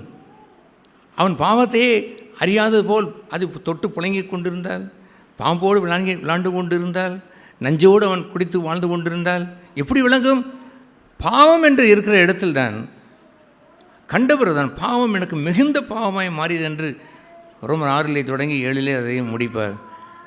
பாவம் வர வர கிருபையும் பெருகும். கிருபை வர வர பாவத்தை வெல்லுவான். உங்கள் வாழ்க்கையில் பாவத்தை அப்படி கண்டிடலாம். The sin related to heart, இருதயத்திற்குரியது. Not related to outside. Outside we are all holy people. நம்ம எல்லோரும் பரிசுத்தர்கள். இங்கே யாராவது ஒரு நிறுத்தி இங்கே இருக்கிற இந்த பிரதர்ஸ் அத்தனைகளும் ஒருவராக அசுத் என்று சொல்லுங்கள் பிரதர், யாரோ சொல்லி பார்ப்போம். நோ எவ்ரிபடி இது ஹோலி என்று தான் சொல்லிவிட்டு போவோம். இந்த சிஸ்டர்ஸ் இருக்கிறார்களே, அத்தனை பேர் உட்காந்துருக்கிற பாருங்கள். ஒரு சிஸ்டரை குறித்து ஒரு வயதான சிஸ்டரை நிறுத்தி இங்கே யாரோ அசுத்தமான சிஸ்டர் இருக்கிறாங்களே என்று no what a wonderful sister என்று தான் சொல்லுவார்கள். தட் இஸ் பிஃபோர் மென்.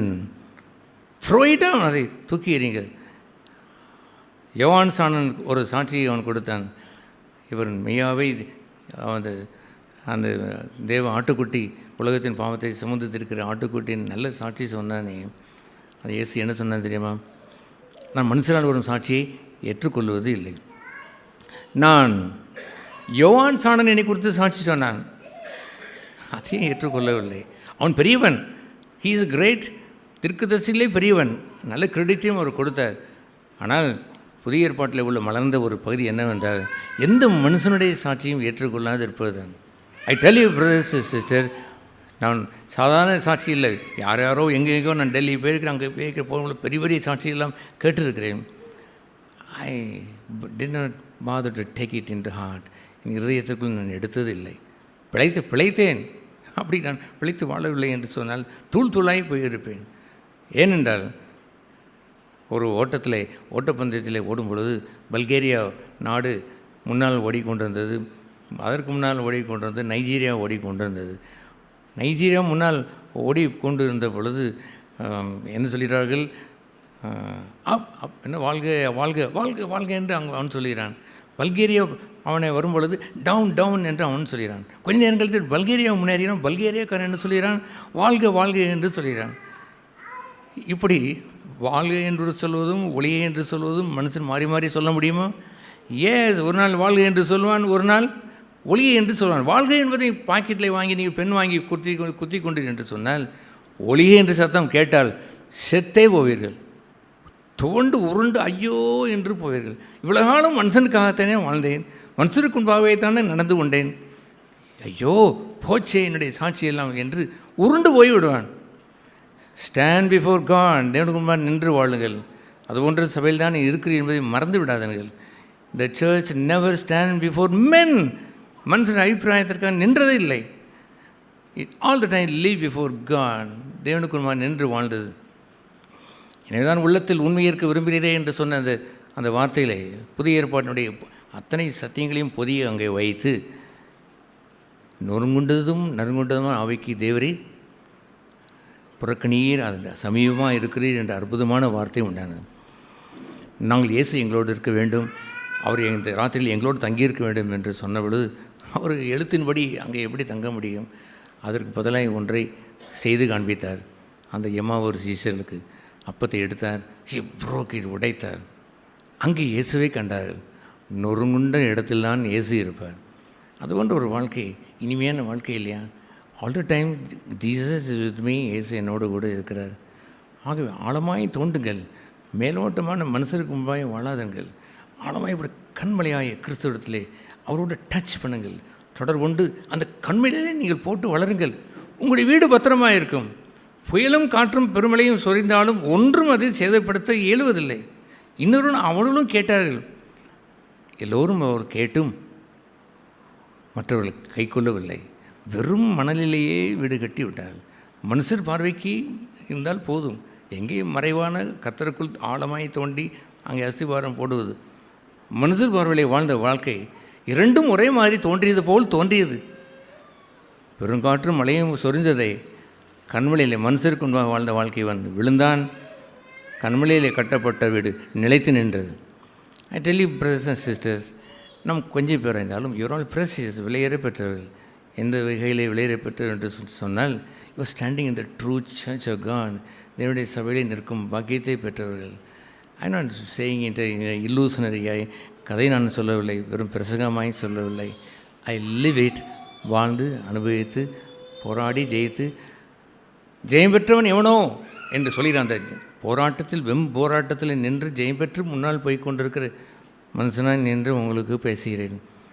அப்படி இருக்கிற ஒரு சபையிலே உங்களை ஏமாற்றிக் கொள்வதாகுமா? உங்களுக்கு முன்பாக நான் தான் கடைசி வரைக்கும் முன்பாக நின்று நான் கர்த்தருக்கு ஜெயக்கொடியை நான் காட்ட வேண்டாமா? வருகை வரைக்கும் சபையை பத்திரமாய் பாதுகாத்திருக்க வேண்டாமா? லீவ் பிஃபோர் காட், தேவனுக்கு முன்பாக வாழுங்கள். அங்கு தான் சத்தியம் இருக்கிறது. சத்தியம் என்று சொல்வது, இவர்கள் எல்லோரும் அந்த வார்த்தையை கேட்டவுடன் அவர்கள் எல்லோரும் கேட்டார்கள். அந்த கண்ணாடியிலே காண்பதை போல் எல்லோரும் தன்னுடைய சுவாம முகத்தை கண்டார்கள். ஆனால் ஒருவன் விலகி போய்விட்டான். இன்னொருவன் அந்த சுயாதீன பிரமாணத்தை என்ன செய்தான்? சொல்லுங்கள், சுயாதீன பிரமாணத்தை என்ன செய்தான்? சொல்லுங்கள். உற்று நோக்கினான். He stood there, உற்று நோக்குகிறான்.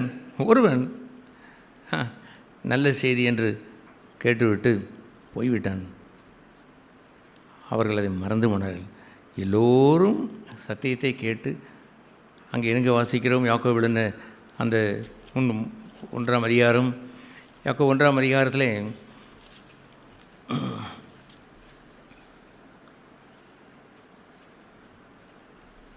ஒருவன் 23ஆம் வசனத்தை அவன் திருவசனத்தை கேட்டும் அதன்படி செய்யாதவனானால் கண்ணாடியிலே தன் சுவாபத்தை பார்க்கிற மனுஷனுக்கு ஒப்பாய்த்தான் இருக்கிறான். அவன் தன்னைத்தானே பார்த்து அவ்விடம் விட்டு போன உடனே தன் சாயல் இன்னதென்பதை மறந்து விடுவான். இவன் ஒருவன். அந்த கூட்டம் முடிந்த உடனே, அந்த நாட்களில் எத்தனை பேர் என்னிடத்தில் சொல்வார்கள், கான்ஃபரன்ஸ் நன்றாக இருக்கிறது பிறகு கான்ஃபரன்ஸ் முடிந்த உடனே தோல்விதான் எனக்கு ஏற்பட்டு விடுகிறது என்று சில நேர்மையான சகோதரர்கள் சொல்லியிருக்கிறார்கள். நான் பேசியிருக்கிறேன். அதுபோல் அநேகர் மெஜாரிட்டி உடனே மறந்து விடுவார்கள். தங்கள் சுவாமிகளை அங்கே உணர்ந்து ஜெபம் கூட பண்ணியிருப்பார்கள், அங்கிட்டு போன உடனே மறந்து விடுகிறார்கள். ஏனென்றால் இந்த church the presence of God is there, தேவ சமூகம் இருக்கிறபடினாலே அவர்களால் ஒன்றும் செய்ய முடிவதில்லை. அவர்கள் உணர்த்தப்பட்டு ஜெபம் பண்ணது போல் ஜெபம் பண்ணினார்கள். ஆனால் வெளியே போன உடனே தே லீவ் பிஃபோர் பீப்புள், ஜனங்களுக்கு முன்பாக இருக்கிறார்கள். நான் பல முறை பார்த்துருக்கிறேன். சபையில் இருக்கும்பொழுது உணர்த்தப்பட்டு ஜெபித்த சகோதரர்கள் கூட வெளியே போனவுடன் அங்கே இருக்கக்கூடிய சில சகோதரர்கள் தான் அவர்களும் மாம்சத்துக்குரிய சகோதரர்கள் இருக்கிறபடினாலே மறந்து விடுகிறார்கள். மறந்துவிட்டு பழையபடியும் மனுஷர்களைப் போலவே அவர்கள் வாழ்வதைக் கண்டு நான் துக்கமடைந்த வருடங்கள் போதாது என்று இல்லை, எவ்வளவு வருடங்கள் அவர்களை கண்டு நான் துக்கமடைந்தது உண்டு. ஆகவே எதை விட்டு போனவுடன் சொல்லுங்கள், எல்லோரும் பைபிள் வைத்திருக்கீங்க தானே? எதை விட்டு போனவுடன் அங்கே பாருங்கள், அங்கே எழுதி இருக்கிறது 24ஆம் வசனம். எல்லோரும் சேர்ந்து சொல்லுங்கள், சொல்லுங்கள். அந்த இடத்தை விட்டு போன உடனே they will lose the conviction, அதை விட்டு விடுவார்கள். இன்னொருவன் இருக்கிறான், அவன் என்ன செய்கிறான் என்பதை நீங்கள் பார்த்தீங்களா? அவன் என்ன செய்தான்?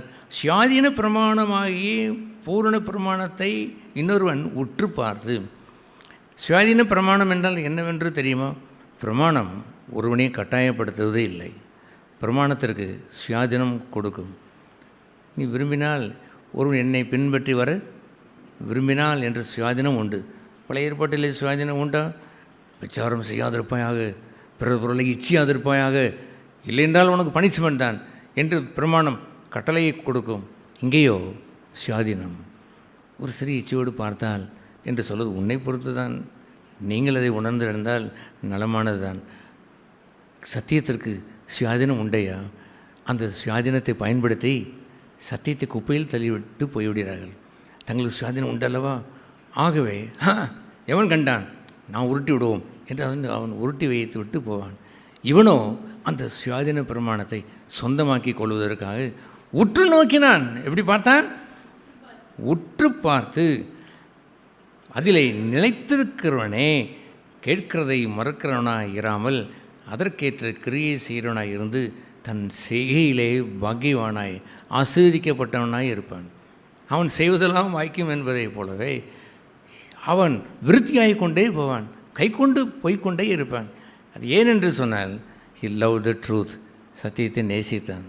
அந்த விடம் விட்டு போய் மறக்கிறவன் அல்ல, சுயாதீன பிரமாணத்தை இருதயத்தில் வைத்து, ஆங்கிலத்தில் he continued என்று இல்லை, அதை தொடர்ச்சியாக அதில் வைத்து அதை உற்று நோக்கி மனம் மாறுவான், திருந்துவான்.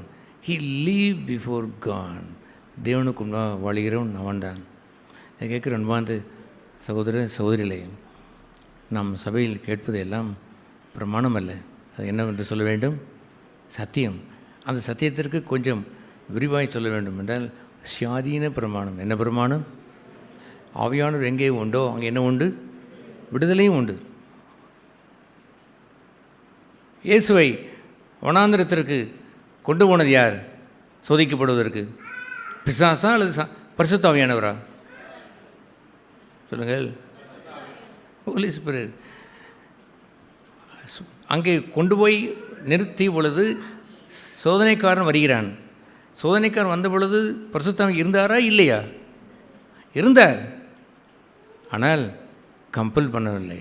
இந்த கல்லை அப்பமாய் மாற்றும் என்று சொன்னவுடனே மாத்தாதே என்று இயேசுவை கையை பிடித்து இழுக்க, அவர் கொஞ்சம் போகிறது போல போக, அவர் கொஞ்சம் இழுக்கிறது போல் இழுக்க நடந்ததா? இல்லை.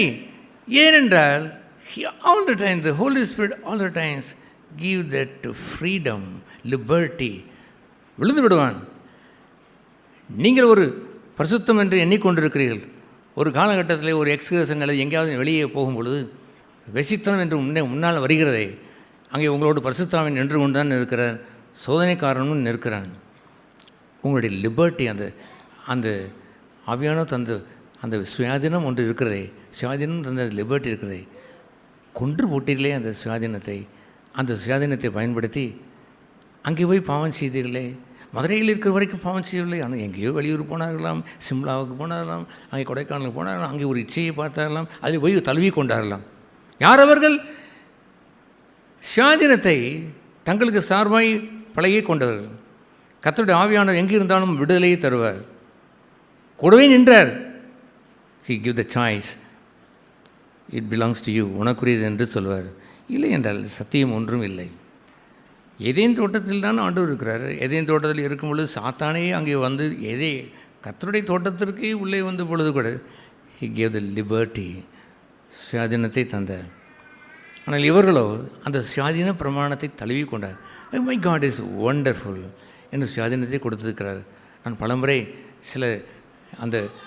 இந்த விளிம்பு போல் இருக்கக்கூடிய இடத்தில் நின்று கொண்டு அந்த பாவத்திற்கு விழுகிற நேரம் போல் வந்து நின்று கொண்டு, ஓ கர்த்தாவே, இதுபோல் சோதனை எங்கள் சபையிலே எத்தனை பேருக்கு வரக்கூடும்.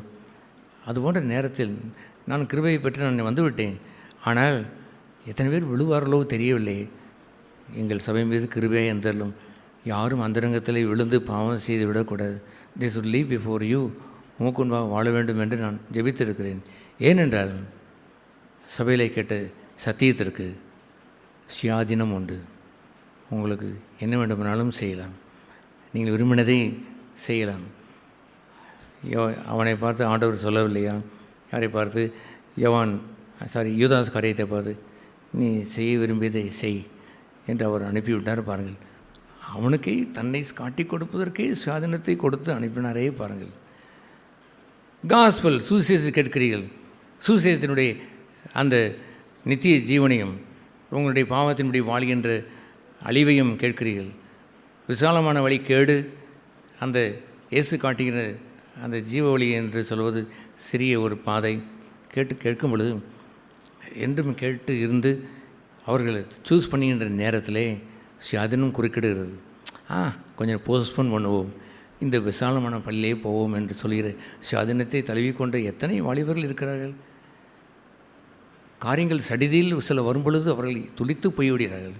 நித்தியம் என்று வாசலுக்கு வந்த பிறகுதான் அவர்கள் பதறுகிறார்கள். ஐயோ, மாளப் போகிறேனே, உயிரே போக போகிறதே, வேறு உலகத்தை நான் பார்க்கிறேனே என்று அப்பொழுதுதான் அவர்களுக்கு கண் திறக்கிறது.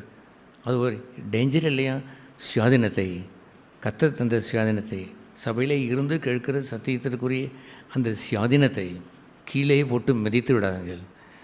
கர்த்தருடைய ஆவியானவர் இருந்தால் விடுதலையும் உண்டு. அவர் ஜெயத்தின் விடுதலையும் கொடுப்பார். நீங்கள் கேட்டிற்கு போகக்கூடிய விசாலமான பாதையை திறந்து வைத்து அங்கே தடை செய்யவே மாட்டார்.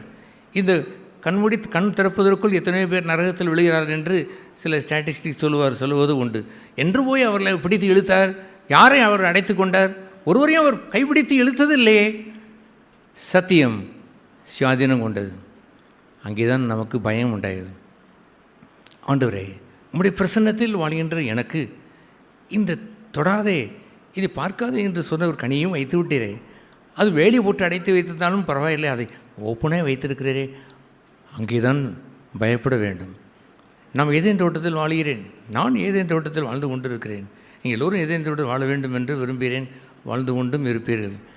இருக்கும் பொழுது சுயாதீனம் என்று ஒரு பகுதி வரும் பொழுது, அந்த ஒரு மரம் முன்னால் வரும் பொழுது சோதிக்கப்படுகிறீர்களே, அந்த நேரத்தில் சுயாதீனத்தை நீங்கள் தவறாய் பயன்படுத்தலாமா?